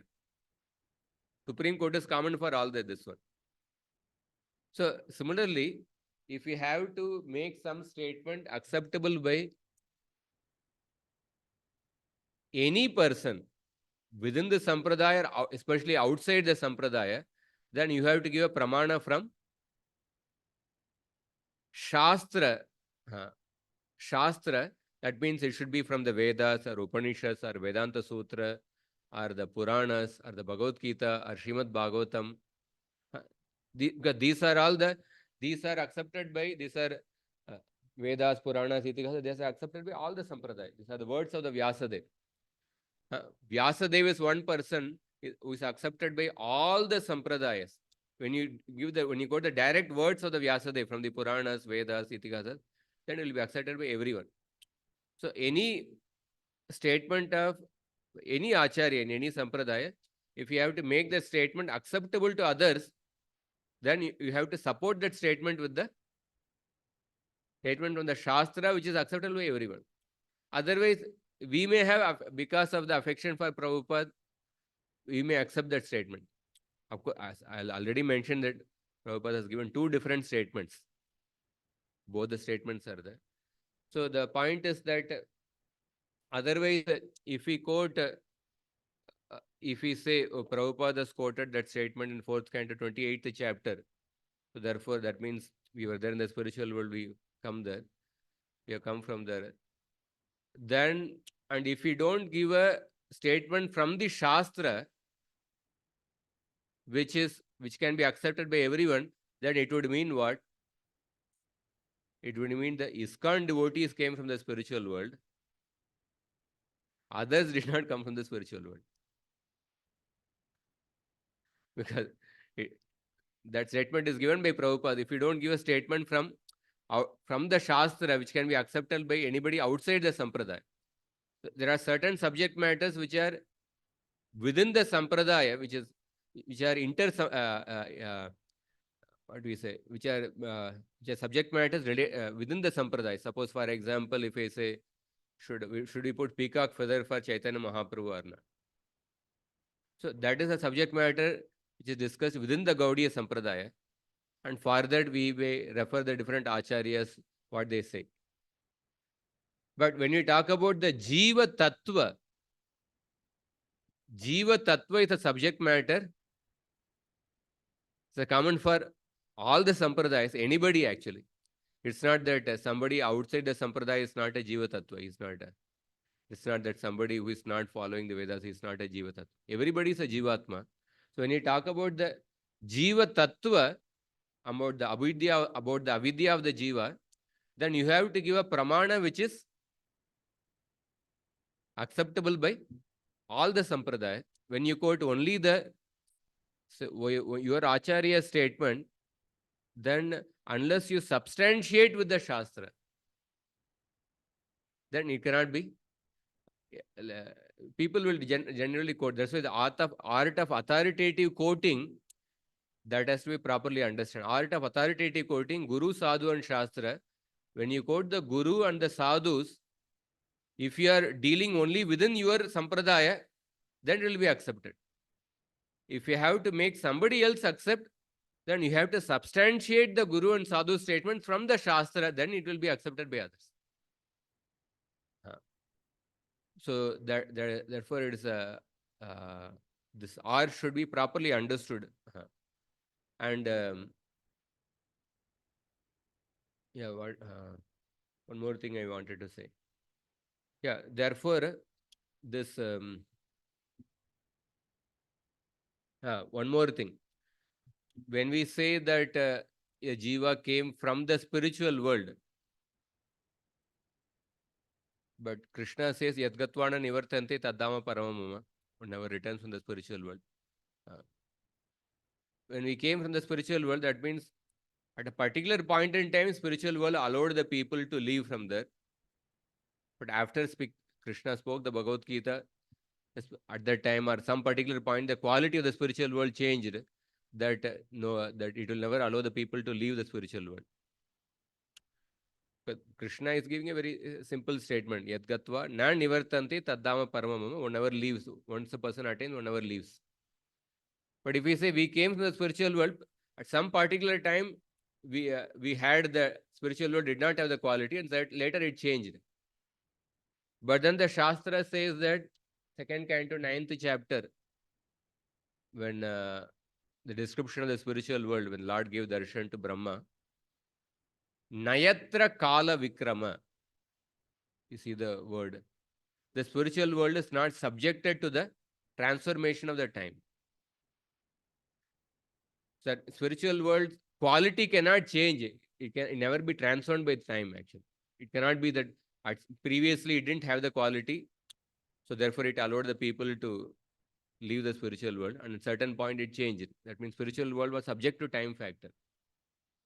So it contradicts the many other statements in the Shastra. And moreover, Prabhupada I showed already three purports in the this one. That may be one purport there, but in 1.3 is even greater than 1. If you wanted to go in a democratic way, 3 purports are greater than 1. That way you can accept it. Or even otherwise, if somebody wants to stick to the idea of coming from the spiritual world, there is no, it's all right, one can accept that. Because ultimately it doesn't change the Sambandha Abhidaya Prayojan. So if somebody's faith is getting disturbed by this idea, oh, we didn't come from the spiritual world, then I don't want to emphasize this also. Because main thing is that you have to continue practice bhakti, and if that faith is getting disturbed, then I don't want to emphasize that. Because, anyway, this point doesn't, but at some point in time, definitely people get that confusion. People do ask, if once we go, then what is the guarantee will not come there? So people ask that question, but that confusion comes. But that's why it is better to understand that once a person goes, one will never come back. Which is a Shastric injunction that is there in the Shastra. And what about how we previously came? The Shastra is saying Anadi Avidya. So you have to that's why you have to learn the art of authoritative quoting. Learning the art of authoritative quoting means substantiating the Guru and Sadhu statements from the Shastra. From the Shastra. So sometimes this statement is quoted from the Brihad Bhagavatamrita when Gopakumar went to spiritual world. Krishna received him, considered him as a long lost friend, like that it is mentioned. Long lost friend. But you have to carefully read the Sanskrit shloka. If you read the Sanskrit shloka, what is mentioned in the shloka is that, read that shloka.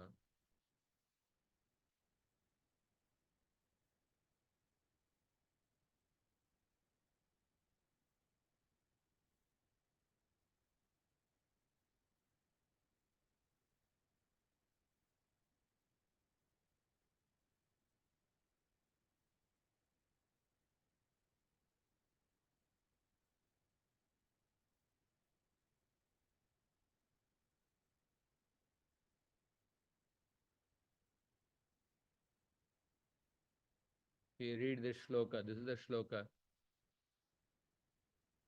In this shloka, the word Eva comes. Brihad Bhagavatamrita. The Chitra Drishta Prana Priya Sakam Eva Avapya Satumam. The best of the lords took my hand on his own left hand, and received me as a long lost bosom friend. So this verse is quoted to show that I mean, we were lost from the spiritual world, and Krishna received Gopakumar. But one point in the translation which does not capture the word is the Eva. The word Eva means like, as if. And according to the Sanskrit grammar, the word iva is used. Iva means that tad binnatve sati tat sadrishyatvam. Tad binnatve. Binnatve means what? Different. Sadrishyatvam means some common point. Tad binnatve sati tat sadrishyatvam. That means Krishna received Gopakumar like a long lost friend, as if he was a long lost friend. So there is can you understand, get the find a difference in the meaning actually. As if like a long lost friend. That binnatve sati, there's a similarity of how you receive a long lost friend, but at the same time there is a binnatve, means he was not lost from the spiritual world. That is the difference, but like a person who lost from there, you receive that. So that finer point, that Iva is not captured in the translation. Therefore, people sometimes the confusion arises. So, and moreover, there is a very clear statement. If you read, Prabhupada said Bhaktivinoda Thakur is a liberated Acharya. And if you read Bhaktivinoda Thakur's statement, Bhaktivinoda Thakur writes in his Jaiva Dharma. I will just read that and then we'll go ahead. Bhaktivinoda Thakur writes in his Jaiva Dharma. All Vaishnavas say that the Jiva is a Nitya servant of Krishna. And having forgotten its Swarupa, has now become trapped in Maya. However, all of them know that the Jivas are eternal entities of two categories, Nitya Baddha and Nitya Mukta. The eternally liberated, Nitya Baddha means eternally conditioned, Nitya Mukta is eternally liberated. This entire subject is explained in this manner of the Jiva forgetting its Swarupa and becoming bound. I again read. This entire subject is explained in this manner. Jiva forgetting his Swarupa or becoming bound, or Jiva coming from the spiritual world. Only because human intellect, being conditioned by inattentiveness, is unable to comprehend the actual subject matter. Human intellect finds it difficult to accept that Anadi Avidya concept. How can there be, without a cause, how can a person be in Avidya since Anadi Kala? However, a Dhira, a sober person, through Chit Samadhi, is able to experience the transcendental truth. And so this is from the Jaiva Dharma, the same English translation if you want, from Gaudiya Vedanta publication. This is Jaiva Dharma, chapter 15. Krishnera Nityadasa Jiva Sviya Swarupa. So therefore, there is no, when the Acharyas have mentioned Jiva was there with Krishna, came from the spiritual world. So Bhaktivinoda Thakur, the liberated Acharya means one is free from the four defects. So he is saying that sometimes the entire subject matter is explained in this manner only because human intellect, being conditioned by inattentiveness, is unable to comprehend the actual subject matter. A sober person is able to experience the transcendental truth. Is it understandable? Any doubts in this?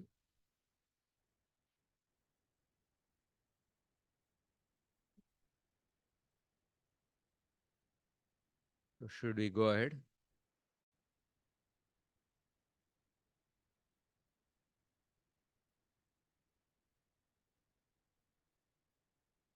If anybody has any doubts, you can ask. Otherwise, I'll go ahead.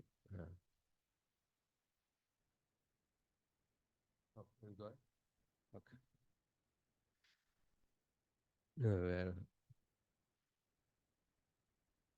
71st shloka. सुप्तिमूर्छोपतापेषु प्राणायणविघाततः नेहतेऽहम् इति ज्ञानं मृत्युप्रज्वारयोरपि. Entity is in deep sleep when he faints, when there is some great shock on account of severe loss at the time of death, or when the body temperature is very high, the movement of the life air is arrested. At that time, the living entity loses knowledge of identifying the body with the self. So, only because of the stoppage of movement of the senses in states of deep sleep, fainting, and deep grief, and the states of death and death fever, one has no self-awareness. So, 71 and 72nd shloka, Narada Muni is saying that the subtle body continues to exist even during deep sleep, fainting, and death.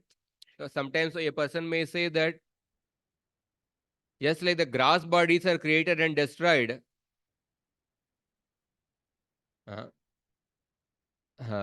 similarly, there is a destruction of the subtle body when the deep sleep occurs, and creation of another subtle body when the deep sleep ends.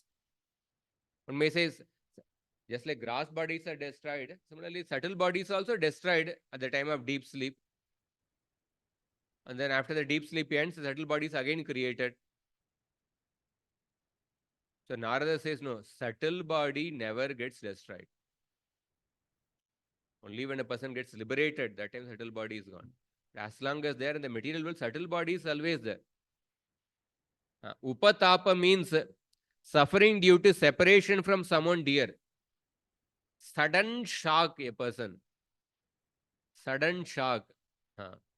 Or because of the stoppage of the movement of the senses during deep sleep and other conditions, and a consequent inability of the senses to carry out their functions, one does not have awareness of the self.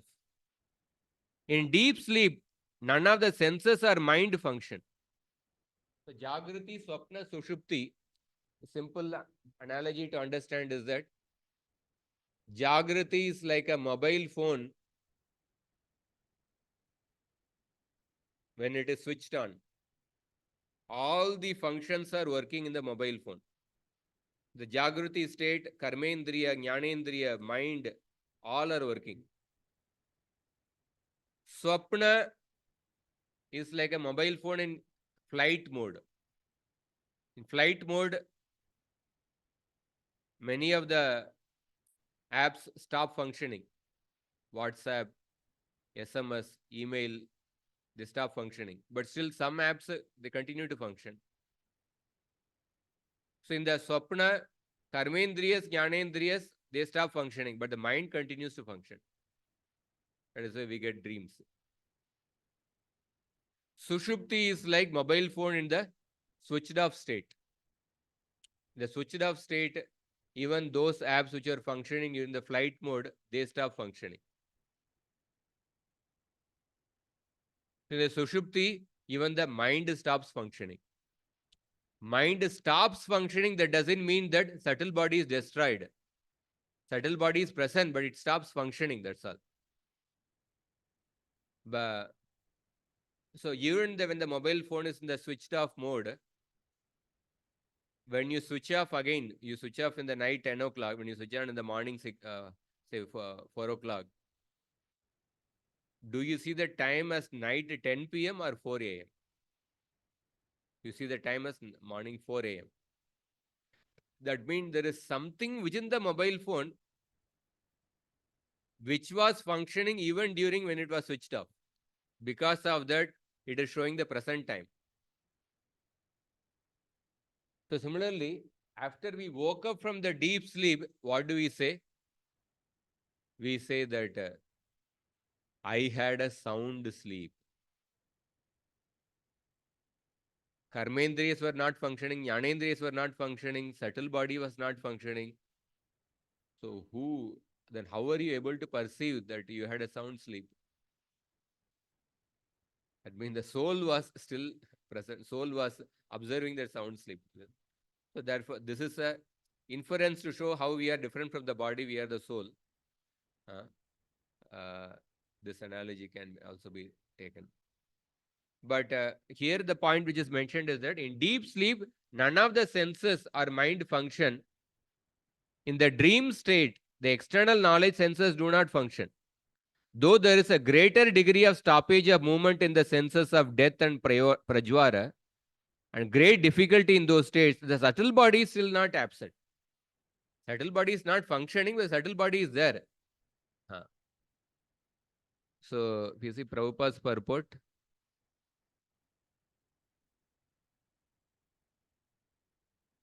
foolish people deny the existence of the soul, but it is a fact that when we sleep, we forget the identity of the material body, and when we awake, we forget the identity of the subtle body.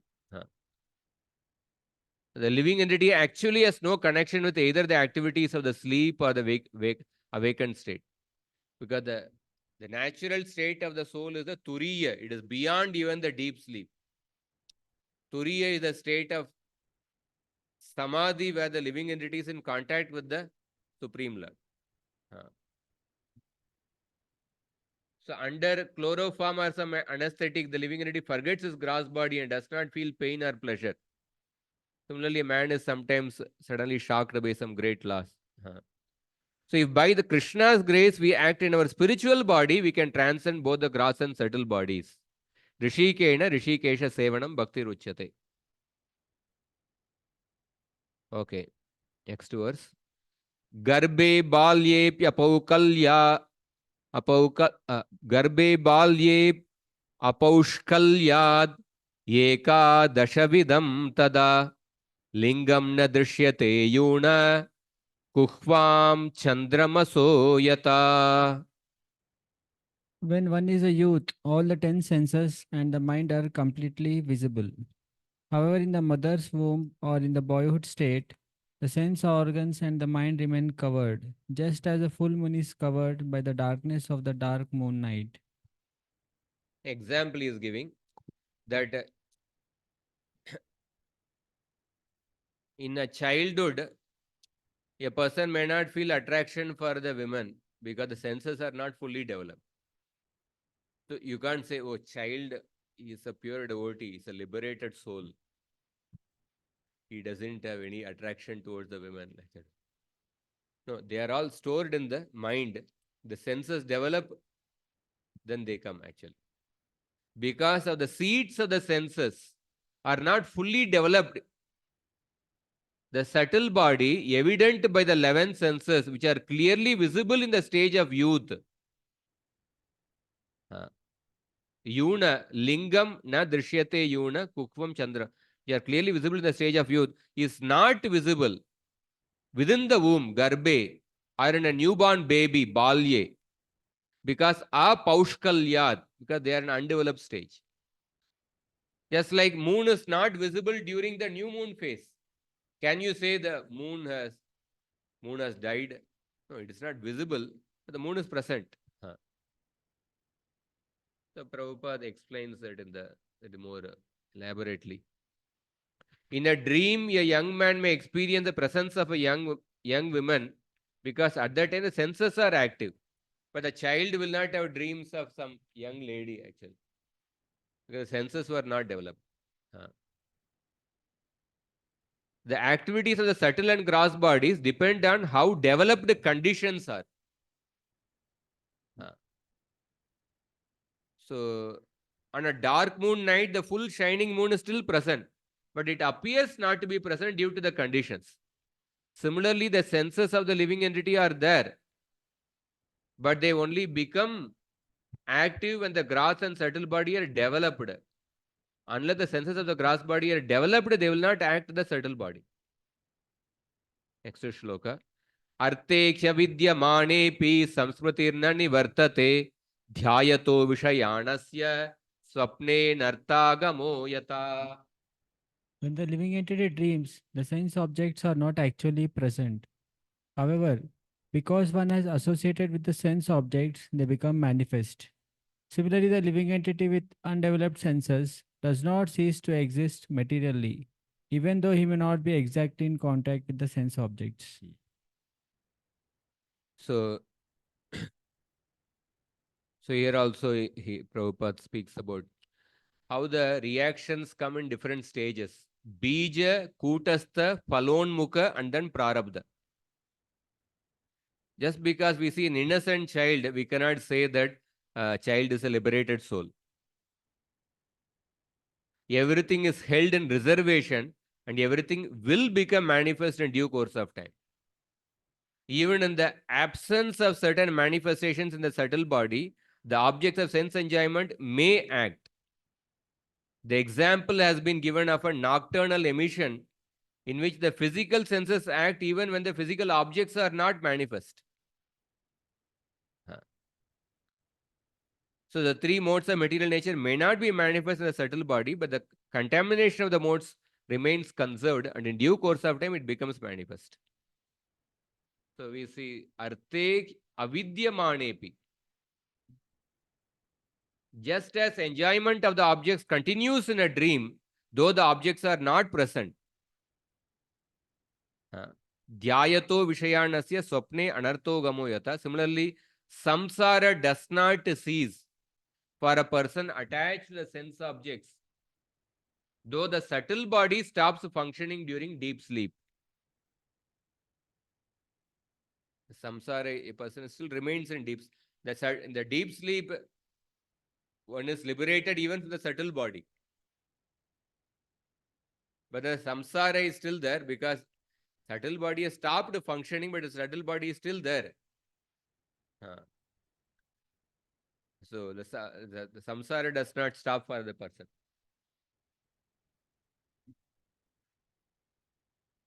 So some say that during deep sleep and final devastation, the subtle body does not exist because of merging into Prakriti.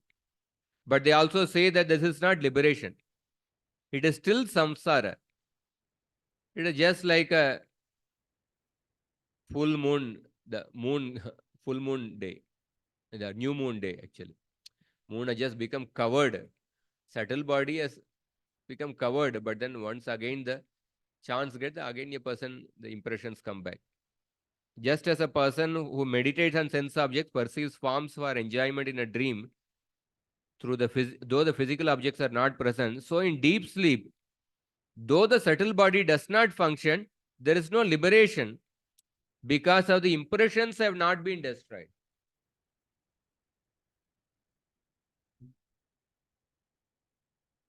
Then, then he gives what is a subtle body.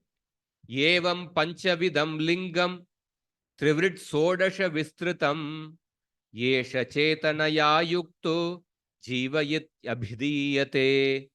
The five sense objects, the five sense organs, the five knowledge acquiring senses, and the mind are the 16 material expansions.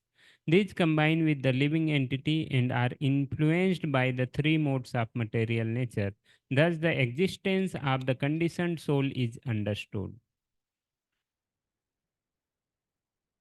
Panchavidam lingam, the form which consists of the five pranas and the three gunas, which is furnished with the 16 transformations, 10 senses, 5 sense objects, and the mind, and which is endowed with consciousness, is called the subtle body. Jivayit abhidiyate.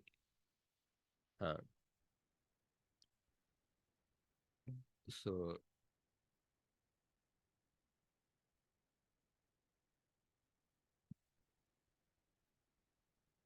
according to Madhvacharya, when consciousness, the living force in the heart, is agitated by the three modes of nature, then the subtle body of the living entity, consisting of the mind, sense objects, and five senses that acquire knowledge and the five senses for acting in material condition, becomes possible. Anena purusho dehan upadatte vimunchati harsham shokam bhayam dukkam sukam chanena vindati. By virtue of the processes of the subtle body, the living entity develops and gives up gross bodies. This is known as the transmigration of the soul. Thus, the soul becomes subjected to different types of so called enjoyment, lamentation, fear, happiness, and unhappiness. So he is giving a conclusive summary. The subtle body, the jiva, accepts bodies and gives up bodies and experiences joy, lamentation, fear, grief, and happiness. And then he gives an example. He gives a caterpillar example. So here again, so one thing, what the beauty of Prabhupada's purport is that what Narada Muni is going to describe just few verses later, the conclusion, having described how mind is the cause of remaining in samsara, the final conclusion is that fix the mind on Krishna. So that conclusion Prabhupada has been repeating from almost in every purport. So the process of Krishna consciousness by which one always thinks of Krishna is a transcendental process by which one can revert to his original spiritual existence. Devotional service means always thinking of Krishna. Manmana bhav madbhakto, he quotes. So these processes are recommended to one who actually wants to become free from material entanglement. Modern psychologists can study the actions of the mind, but they are unable to go deep into the matter. This is because their lack of knowledge is because they are lacking the association of a liberated acharya. Guided by the so-called psychologists and philosophers, people in the modern age do not know of the activities of the subtle body and thus cannot understand what is meant by the transmigration of the soul. That's why I mentioned that a simple thing about the karma, about the transmigration, which the person spoke in the school,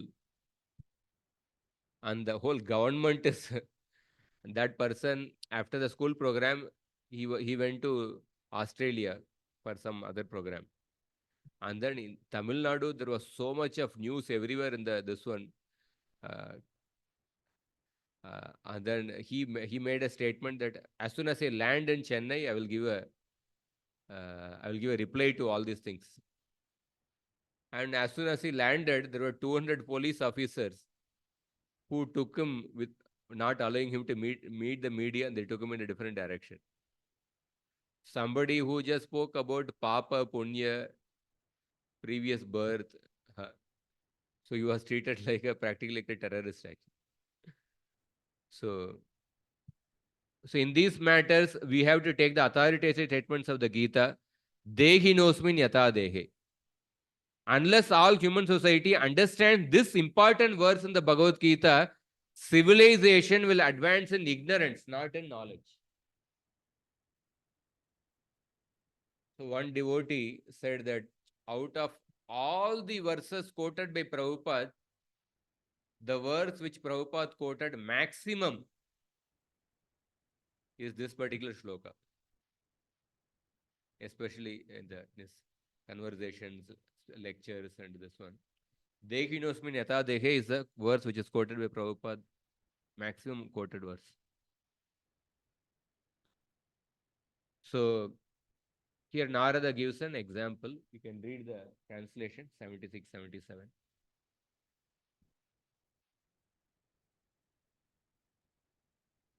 The caterpillar transports itself from one leaf to another by capturing one leaf before giving up the other.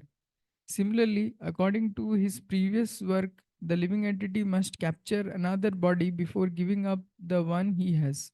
This is because the mind is the reservoir of all kinds of desires. So caterpillar, once it catches hold of the forward leaf, then it will take out the previous leg.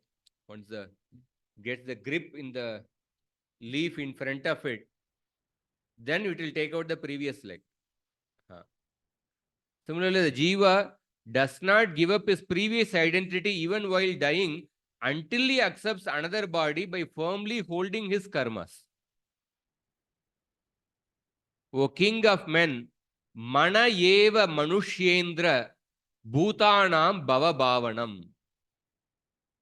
The mind of the living beings is the cause of repeated birth and death. That is what the Avanti Brahmana said. Nayam jano me sukha dukkha hetu na devatatma graha karma kala manapparam karanam amananti samsara chakram parivartayedyat. These demigods, these people in front of me, or the kala or karma, all these things are not the cause. My mind is the cause. The mind is the cause. So there is no cessation of false identity at the moment between rejecting one body and accepting another. The caterpillar does not give up one leaf while traveling to the next, holding firmly the karmas which decide the next body. He accepts another body. So Prabhupada gives a interesting point here. Political leaders, sometimes a person at the verge of death is in a coma for many days because he's so attached to the present body, therefore he goes into the coma.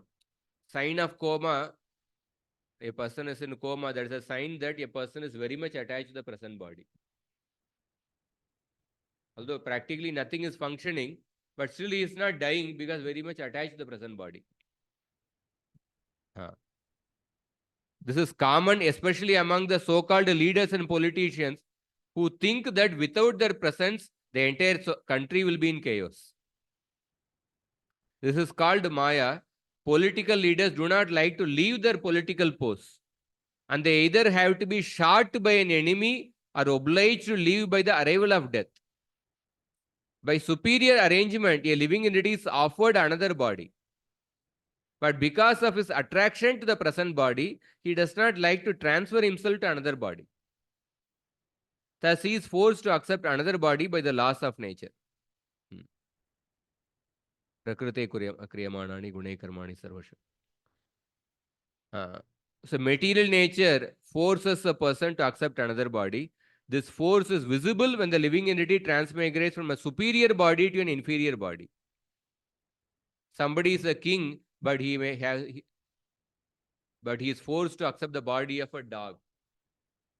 Prabhupada doesn't quote the name, but according to one astrologer, he said that Jawaharlal Nehru became a dog in Switzerland. He's quoting, a person may be enjoying the body of a prime minister, but when he understands that he will be forced to accept the body of a dog, he chooses not to leave the present body. Therefore, he lies in a coma many days before the death. This has been experienced by many politicians at the time of death. So the living entity immediately gives a present body and enters another. Sometimes in the present body, the living entity feels that many of his desires and imaginations are not fulfilled. Those who are overtly attached to the life situation are forced to remain in a ghostly body. They either go into coma or they go into the ghostly body and are not allowed to accept another gross body. Because ghost is, because people who commit suicide also they become ghosts, it said. And here Prabhupada says that those who are overly attached to the body, they also keep hovering around that place. So even in the body of a ghost, they create disturbances for neighbors and relatives. So the mind is the prime cause of such a situation. According to one's mind, different types of bodies are generated and one is forced to accept them. Yam yam vapi smaran bhavam, purusha prakriti stohi. And then he says, urdhvam gachati satvastha. The root cause of one's association is the mind. This great Krishna consciousness movement is the greatest boon to human society because it is teaching everyone to think always of Krishna by executing devotional service. In this way, at the end of life, one may be transferred to the association of Krishna. This is called Nitya Leela Pravishta. Bhaktya Mam Abhijanati Yavan Yaschasmi Tatvatah. After the mind is completely absorbed in Krishna consciousness, one can enter the planet known as Goloka Vrindavan. To enter the association of the Supreme Personality of Godhead, one has to understand Krishna. The process of understanding Krishna is devotional service. After understanding Krishna, as he is, one can become eligible to enter Krishna Loka and associate with him. And the mind is the cause of such an exalted position. Thus, tasmat kenapyupayena manakrishne niveshayet. Where does Rupa Goswami quote this? In Bhakti Rasamrita Sindhu. When he quotes the essence of sadhana bhakti is to somehow or other to think of Krishna. To absorb the mind in Krishna is therefore the greatest perfection of human life. Once there was a group of sages were present. Vasishta Rishi was there. Other sages were there. Vasishta's small son Parashara was there. And in that assembly, Markandeya Rishi came. As soon as Markandeya Rishi came, all the sages offered obeisances to Markandeya. Why? Because Markandeya Rishi is the oldest, senior most sage. All of them offered obeisances. But to the surprise, Markandeya offered obeisances to that small child Parashar. Other people were surprised. Why Markandeya is offering obeisances to Parashar? They asked a question, why did you offer obeisances to Parashar? He is a small child. So Markandeya said that, what is the real age of a person? The real age of a person is calculated in terms of, the real life of a person is that in his life, how much he is absorbed in Krishna. So the real useful portion of a person's life is the time he has spent in serving Krishna, the time he has spent in absorption in Krishna. The age of a person has to be calculated in this manner. How much he has spent in absorption in Krishna.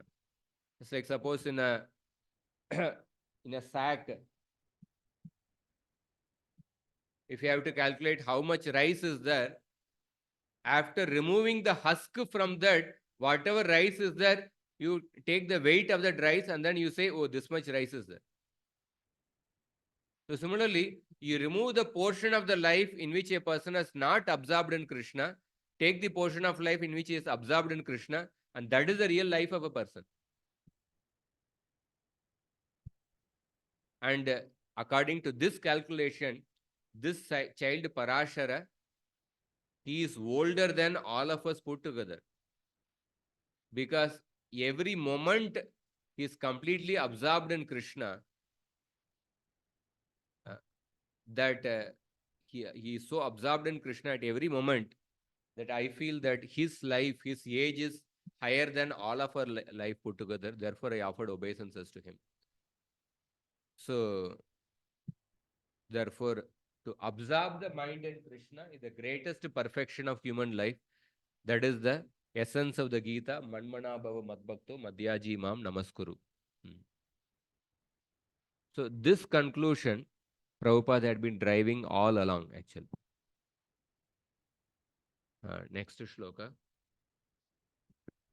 Yadakshaischaritandiayan karmanachinute sakrit sati karmanya vidyayam bandhak karmanyanatmanah. As long as we desire to enjoy sense gratification, we create material activities. When the living entity acts in the material field, he enjoys the senses, and while enjoying the senses, he creates another series of material activities. In this way, the living entity becomes entrapped as a conditioned soul. So, how the mind is the cause of samsara?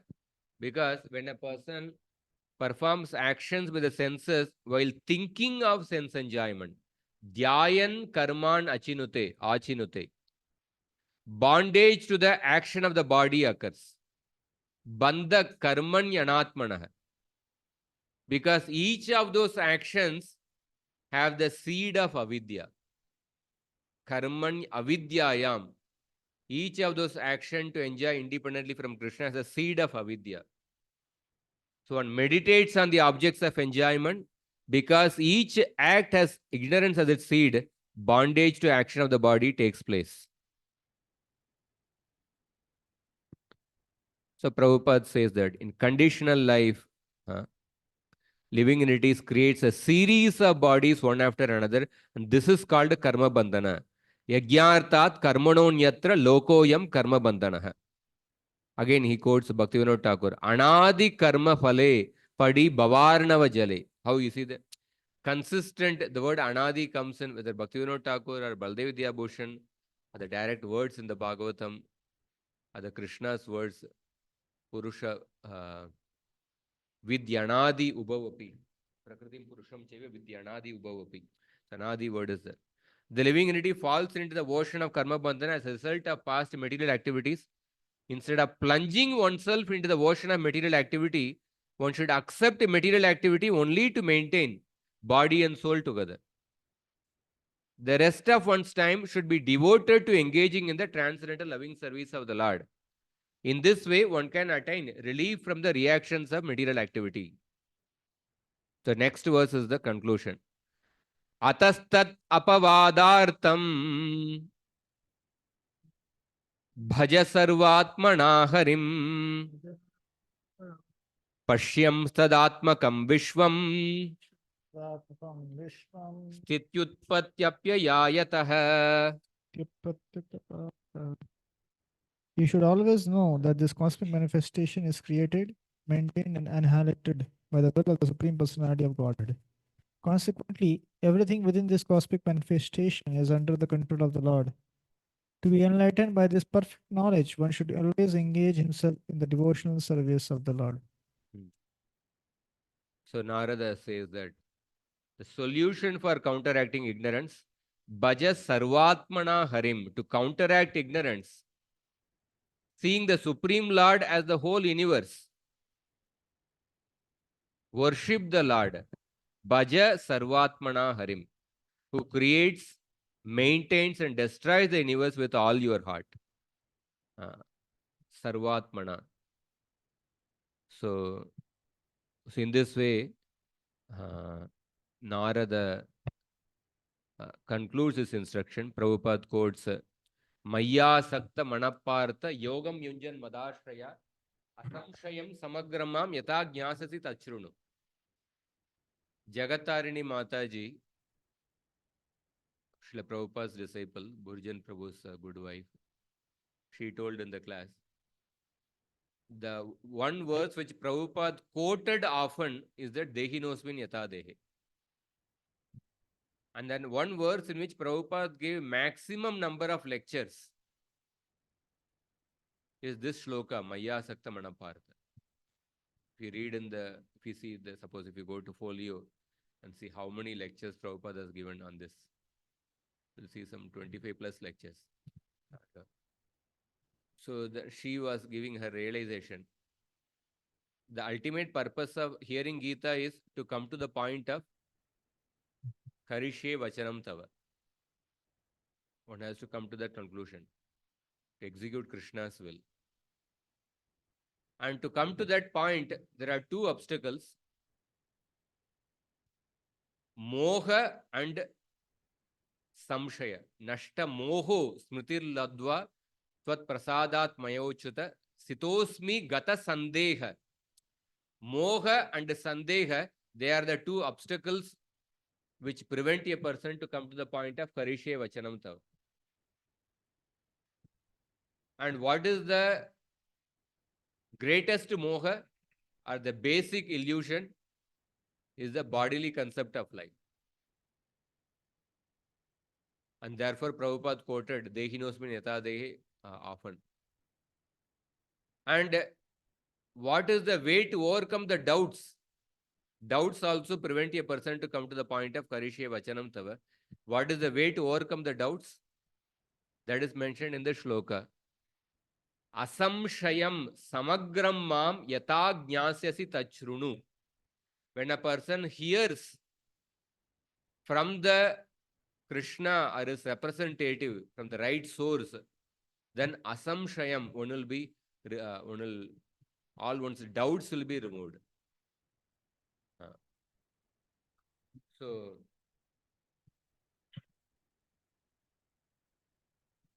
So when we engage ourselves in the devotional service of the Lord, we understand not only Krishna, but everything related to Krishna. In other words, through Krishna consciousness, we can understand not only Krishna and the cosmic manifestation, but also our constitutional position. In Krishna consciousness, we can understand that the entire material creation is created by the Supreme Lord, maintained by Him, annihilated by Him, and absorbed in Him. So now, after concluding this instruction to Prachina Parishad, Narada disappears. Bhagavata Mukhyo Bhagavan Narado Hamsa Yorgatim Pradarshya Hyamam Amantriya Siddhalokam Tatogamat. The great sage Maitreya continued. The supreme devotee, the great saint Narad, thus explained to King Prachina Bari the constitutional position of the Supreme Personality of Godhead and the living entity. After giving an invitation to the king, Narad Muni left to return to Siddhaloka. So Narada Muni departed to went to Siddhaloka. Narada Muni keeps traveling. So Prabhupada speaks about interplanetary travel, how it was. Then after Narada Muni went, what did Prachina Barisha do? Did he wait for his sons to come? That is explained in the next shloka. Prachina Barhi Rajarshi Praja Sargabi Rakshane Adishya Putran Agamat Tapase Kapilashramam. In the presence of his ministers, the saintly king Prajinbarhi left orders for his sons to protect the citizens. He then left home and went off to undergo austerities in a holy place known as Kapilashram.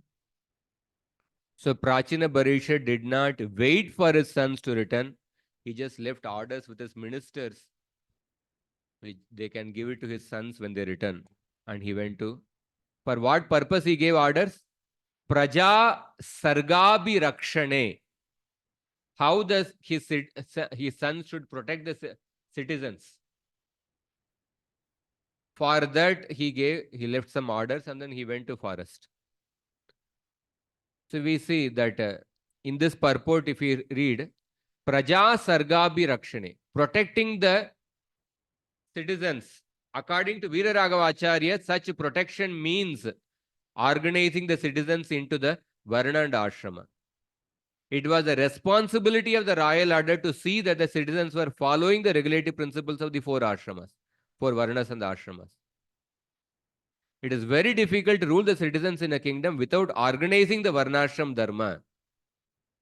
The Varnashram Dharma, to rule the mass of citizens in a state and keep them in a complete progressive order, is not possible simply by passing laws every year. Varnashram Dharma is essential in a good government. One class, how different people should be trained according to Brahmana, Kshatriya, Vaishya, Shudra.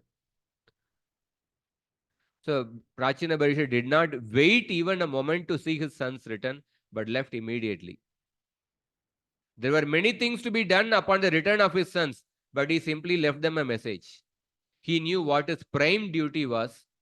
He simply left instructions for his sons and went off for the purpose of spiritual advancement. So Narada Muni also did not keep doing follow-up. Like he gave his full best. He gave the second allegorical story. He answered the questions of Prachina Parishad. Concluded by saying that fix the mind on Krishna. And then left. So we see when you talk about the concept of protection, the protection is spoken by Prabhupada. Protection is spoken in the Shastras. Protection by practicing Varnashram Dharma and protection by practicing Bhagavata Dharma. Both ways it is spoken. For example, protection by, there are many codes in Prabhupada's, this one also. Protection by Varnashram Dharma, protection by Bhagavata Dharma. There are verses which talk about protection by Bhagavata Dharma. Balasya Neha Sharanam Pitaro Narsingha. Kala Karma Gunadino Deho Yam Pancha Bhautikai. Nayatra Shravanadini Raksho Gnani Swakarmasu. And protection by Varnashram Dharma is also spoken in various places. Privarat Maharaj Shloka, and then this present Shloka, Rishabhadev. Essentially, Dharmo Rakshati Rakshatah. Dharma only protects a person. Varnashram Dharma protects engages a person according to one's mind and body. Bhagavata Dharma engages the soul in the service of Krishna. So in Sanskrit, suppose when we say that, how is your health? How do we ask in Hindi or in Sanskrit? आपके स्वास्थ्य कैसे है? कैसा है? स्वास्थ्य ना we say. So the word swasthya, from where does it come? Yeah. Swasthya comes from the root word swastha. Swastha, from that it comes swasthya. Swastha means what? Stha means being situated. Swa means self. Swastha means being situated in the self. So swastha means when a person is situated in the self, it means basically when a person is situated in one's natural position, according to Varnashram or according to his constitutional position. If we take the word swa as the body, that means being situated in the self means being situated according to one's natural position, according to Varnashram. If we take the swa as the atma, then it means being situated in one's constitutional position. So therefore, health is very much, why I'm mentioning is that health is very much connected with being situated in the natural position. Health is very much connected with that. So when a person, sometimes people get chronic disease or sometimes get disease at a young age. One of the reason is also because they are not situated properly according to Varna and Ashram. So because when a person is not situated in its natural position, it naturally affects the health also. Of course, somebody is so deeply absorbed in his Atma Dharma, even if he is not situated in Varnashrama, if he has transcended the body and mind, then it may not affect. It may not affect. But if somebody is not deeply situated in Atma Dharma, and if he is not situated in his Varnashram, then it also affects his health. So swasthya comes from the word swastha. Swastha. So therefore, the health is connected with being situated in one's natural position. That means Varnashram Dharma, Bhagavat Dharma.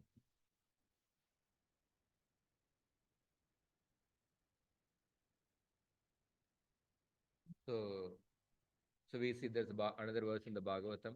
Dharma acharita pumsam vangmaya kaya buddhibihi lokan vishokan vitarat atanantyam asanginam. When men perform dharma by words, mind, body and intelligence, the whole world becomes free of misery. And for those without attachment, there is liberation.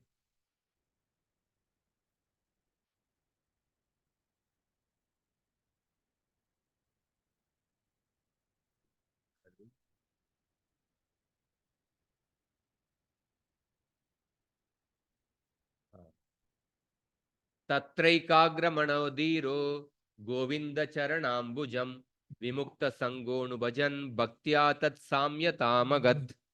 Having undergone austerities and penances at Kapilashram, King Prachini Bari attained full liberation from all material designations. He constantly engaged in the transcendental loving service of the Lord and attained a spiritual position qualitatively equal to the Supreme Personality of Godhead. So Prabhupada says how the previous purport Kapilashram is there in the Ganga Sagar. There is a huge mela during Makara Sankranti thing. So Prachina Parishad attained full liberation from all material designations. He constantly engaged in devotional service and attained a spiritual position qualitatively equal to that of the Supreme Lord. That's Samyatam Agat. Uh, So,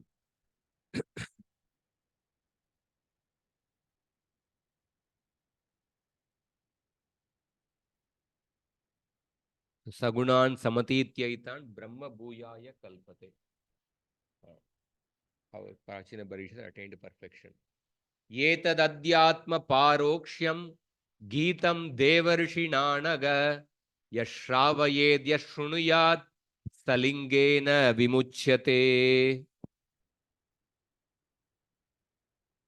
My dear Vidura, one who hears this narration concerning the understanding of the living entity's spiritual existence as described by the great sage Narada, or who relates it to others, will be liberated from the bodily conception of life. So he is giving a, Maitreya Rishi is giving a Falastuti, one who hears or makes others hear becomes freed from the subtle body. Sa lingena vimuchyate. Yetan. So here also the word paroksham is mentioned, this allegorical story. So the parokshavada, there's a verse in the 11th canto, two places it comes. Parokshavada rishaya. I'm also, parokshavada means indirect explanation. Krishna says that Vedic scriptures sometimes describe me indirectly. I am also pleased by such indirect explanations, he says. I am also pleased by such indirect explanation. So therefore, even that means all the karma kanda, jnana kanda, all the parts of the Vedas, they cannot be criticized. Even if they do, which talk about demigod worship, other paths. Because they all come into the category of parokshavada. And Krishna says, I am also pleased by such explanations. Yetan mukunda yashasa bhuvanam punanam devarshi varya mukha nisritamatma shaucham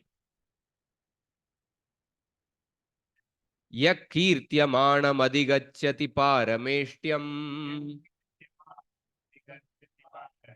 nasmin bhave brahmati mukta samasta bandha. This narration is spoken by the great sage Narada. Narad is full of the transcendental fame of the Supreme Personality of Godhead. Consequently, this narration, when described, certainly sanctifies this material world.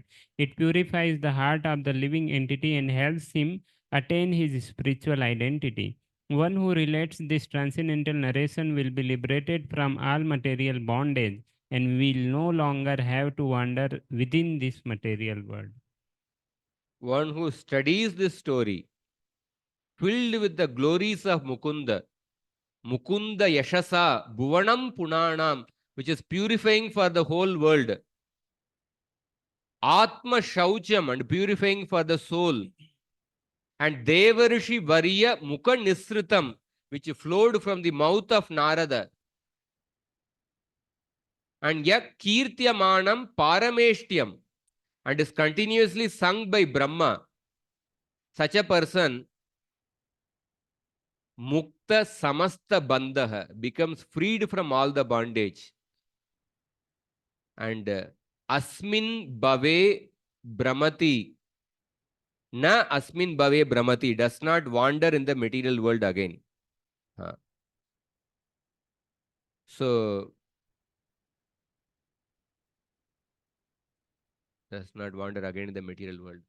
So we see that sometimes indirect explanations are there in the Shastra. This first 4 chapters of this Puranjan story was indirect explanation. The last chapter was a direct explanation. So, see Prabhupada's purport. So now, as indicated in verse 79, Narada Muni advised Prachina Bharisha to take to devotional service.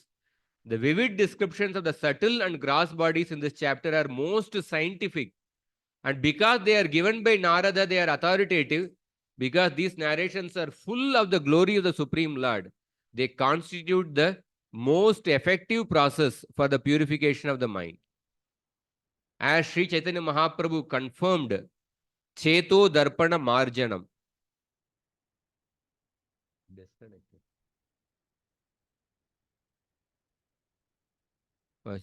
There's some internet got disconnected.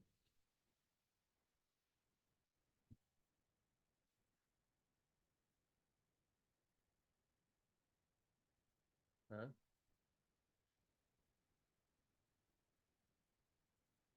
Yeah, I'll just.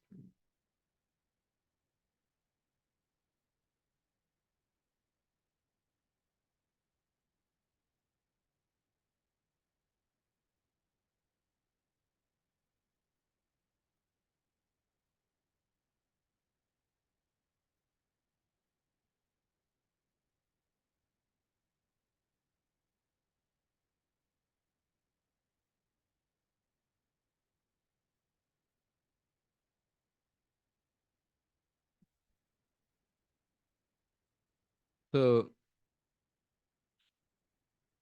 the more we talk of Krishna, think of Krishna, the more we become purified. This means we no longer have to accept the gross body and subtle body. Parameshtiam is also called a Brahmaloka. It is the planet on which Brahma lives. The inhabitants of Brahmaloka always discuss such narrations so that after the annihilation of the material world, they can be directly transferred to the spiritual world. One who is transferred to the spiritual world does not have to go up and down within the material world. Sometimes spiritual activities are also called parameshtiam. So, Adhyatma parokshyamidam mayadigatam adbhutam yevam striyashrama pumsas chinno mutrana samshayah. The allegory of King Puranjana described herein according to authority was heard by me from my spiritual master, and it is full of spiritual knowledge. If one can understand the purpose of this allegory, he will certainly be relieved from the bodily conception and will clearly understand life after death. Although one may not understand what transmigration of the soul actually is, one can fully understand it by studying this narration. So the word, if you see the word striyashramam, it is mentioned. Striyashramam, two meanings are given. Striyashramam, one meaning which is given is that by doing this, one will be free from samsara, ahankara. Striyashramam means the shelter of intelligence. So by studying this allegory, I am free from ahankara and doubts concerning how one experiences karma in the next life. Another meaning is that striya ashrama, or by studying this allegorical story, I have become freed from the association with the women or attachment with women. That is why when we started this chapter, what is the summary of the chapter given by, I think, Sridhar Swami or Vishnu Chakotipad? The summary of the chapter which was given was that this chapter says how the association of the women leads to bondage and association with the Bhagavan leads to the liberation. Sri Sangha and Isha Sangha. That was mentioned in right in the first verse we mentioned. So the word Striyashramam can literally mean one becomes freed from the attachment to women. So we actually, so therefore Prabhupada is quoting Pumsastriya Mituni Bhava Metam. The attachment to women is the cause of the samsara. When one fully understands the spiritual life, his attraction for the opposite sex is completely vanquished. By such attraction, one becomes overly attached to the material world. If one understands the story of King Puranjan and understands how by sexual attraction Puranjan became a female in his next life, one will also understand the process of transmigration. So with this, there are some two which are meant some versions of the Bhagavatam they are there that maybe you can read it. I initially had a plan to complete this chapter in 2 sessions. 3 days are over actually. Should we end now? Tomorrow then we just go a little fast, complete tomorrow and day after 2 chapters. 1 chapter each will do.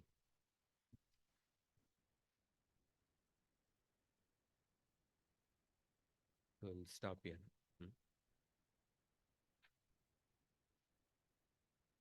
Anybody has any questions?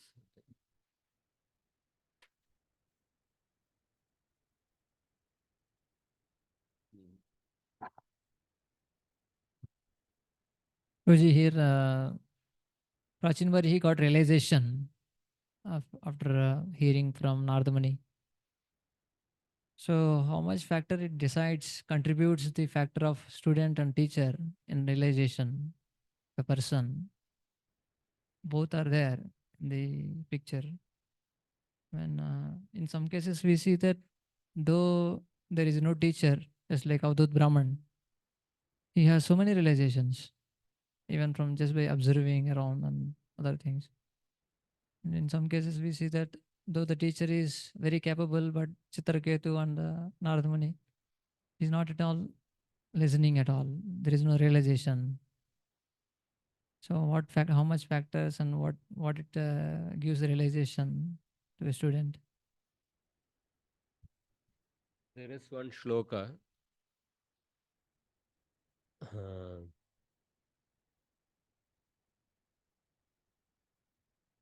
There is a famous Subhashita, but the same meaning Narada Vyasadeva also mentions in the Mahabharata about what are the different factors which contribute to the complete realization.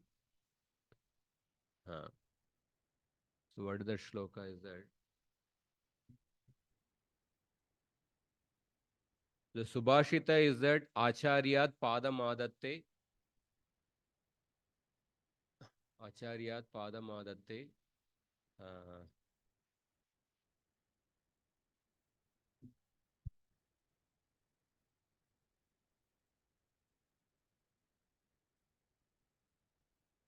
Yeah. The Subhashita is Acharyat Padamadatte Padam Sa Brahmacharibhyah. Acharyat Padamadatte Padam Shishya Swamedaya Kalena Padamadatte Padam Sa Brahmacharibihi. This is a famous Subhashita. A person learns 1/4 from the Acharya. And then Padam Shishya Swamedaya. And the disciple, by using his own intelligence, he learns another 1/4. And then Kalena Padamadatte. In due course of time, or by discussing with the other students, he gets another 1/4. And then in due course of time, when he applies the knowledge, he gets the last 1/4. In that case, he gets a complete knowledge. This is the famous Subhashita, but of course, one may say, what is the pramana of the Subhashita? But the same meaning is there in the Mahabharata, Vyasadev's words. Kalena padam labate tatartam tatascha padam guru yogatascha utsaha yogena cha padam riche chastrena padam cha tatobhyati.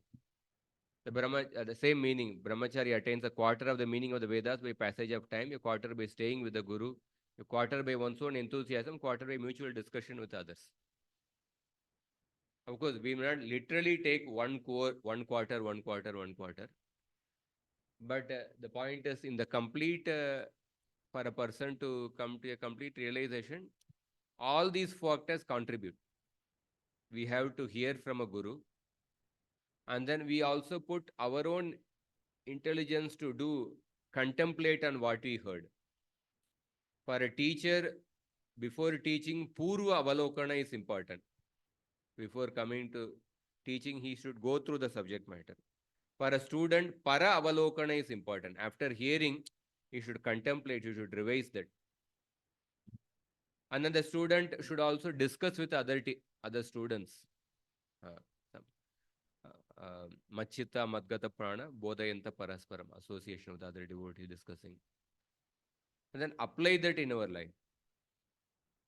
So that's why even if we have the best of the teachers, but if we don't do these other things, Dhritarashtra, he had Vyasadeva had the teacher. When we have to search for a shloka, we do Google search or we do folio search. But he had a direct opportunity to ask directly Vyasadeva, who wrote everything. So he had the best of the teacher, Vyasa, Vidura, Dharma personified, and Sanjaya.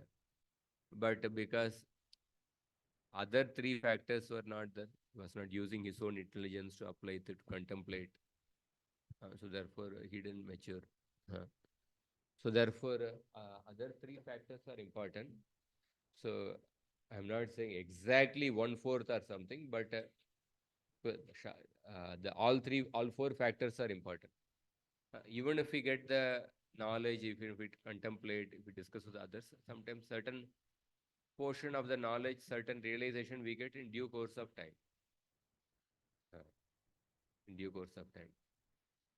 So one teacher was saying, even if you get Brihaspati as your teacher, but if you don't put your effort to study on your own, if you don't discuss with others, you will not be able to learn. So therefore, that teacher, that Sanskrit teacher was saying, don't depend on me, because oftentimes in the modern world, people think that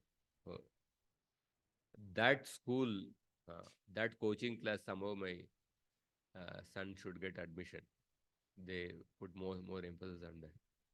But even if they join the best college, best school, the student also has to put effort.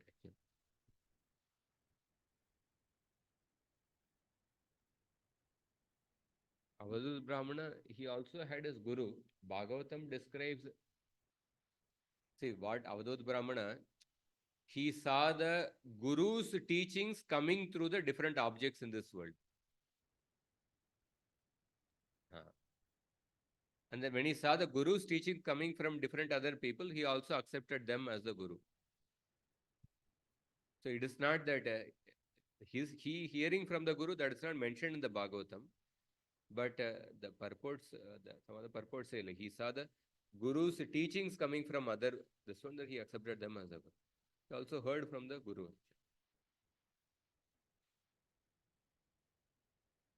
The Shastras clearly say that Swatona Sambhavadanyas Tattvagyo Jnanado Bhavet. One cannot come out of this ignorance on one's own effort. One has to get the transcendental knowledge from the Tattvagya.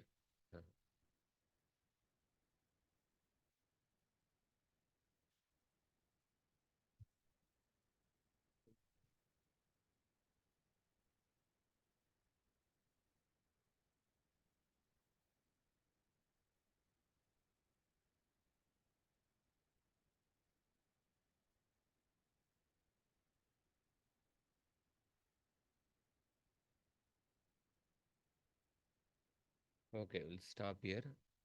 Tomorrow, we have to complete 2 chapters tomorrow and day after. So we'll go a little faster, 30th and 31st. ग्रंथराज Shrimad Bhagavatam की जय, श्रील प्रभुपाद की जय, गौर भक्त वृंद की जय.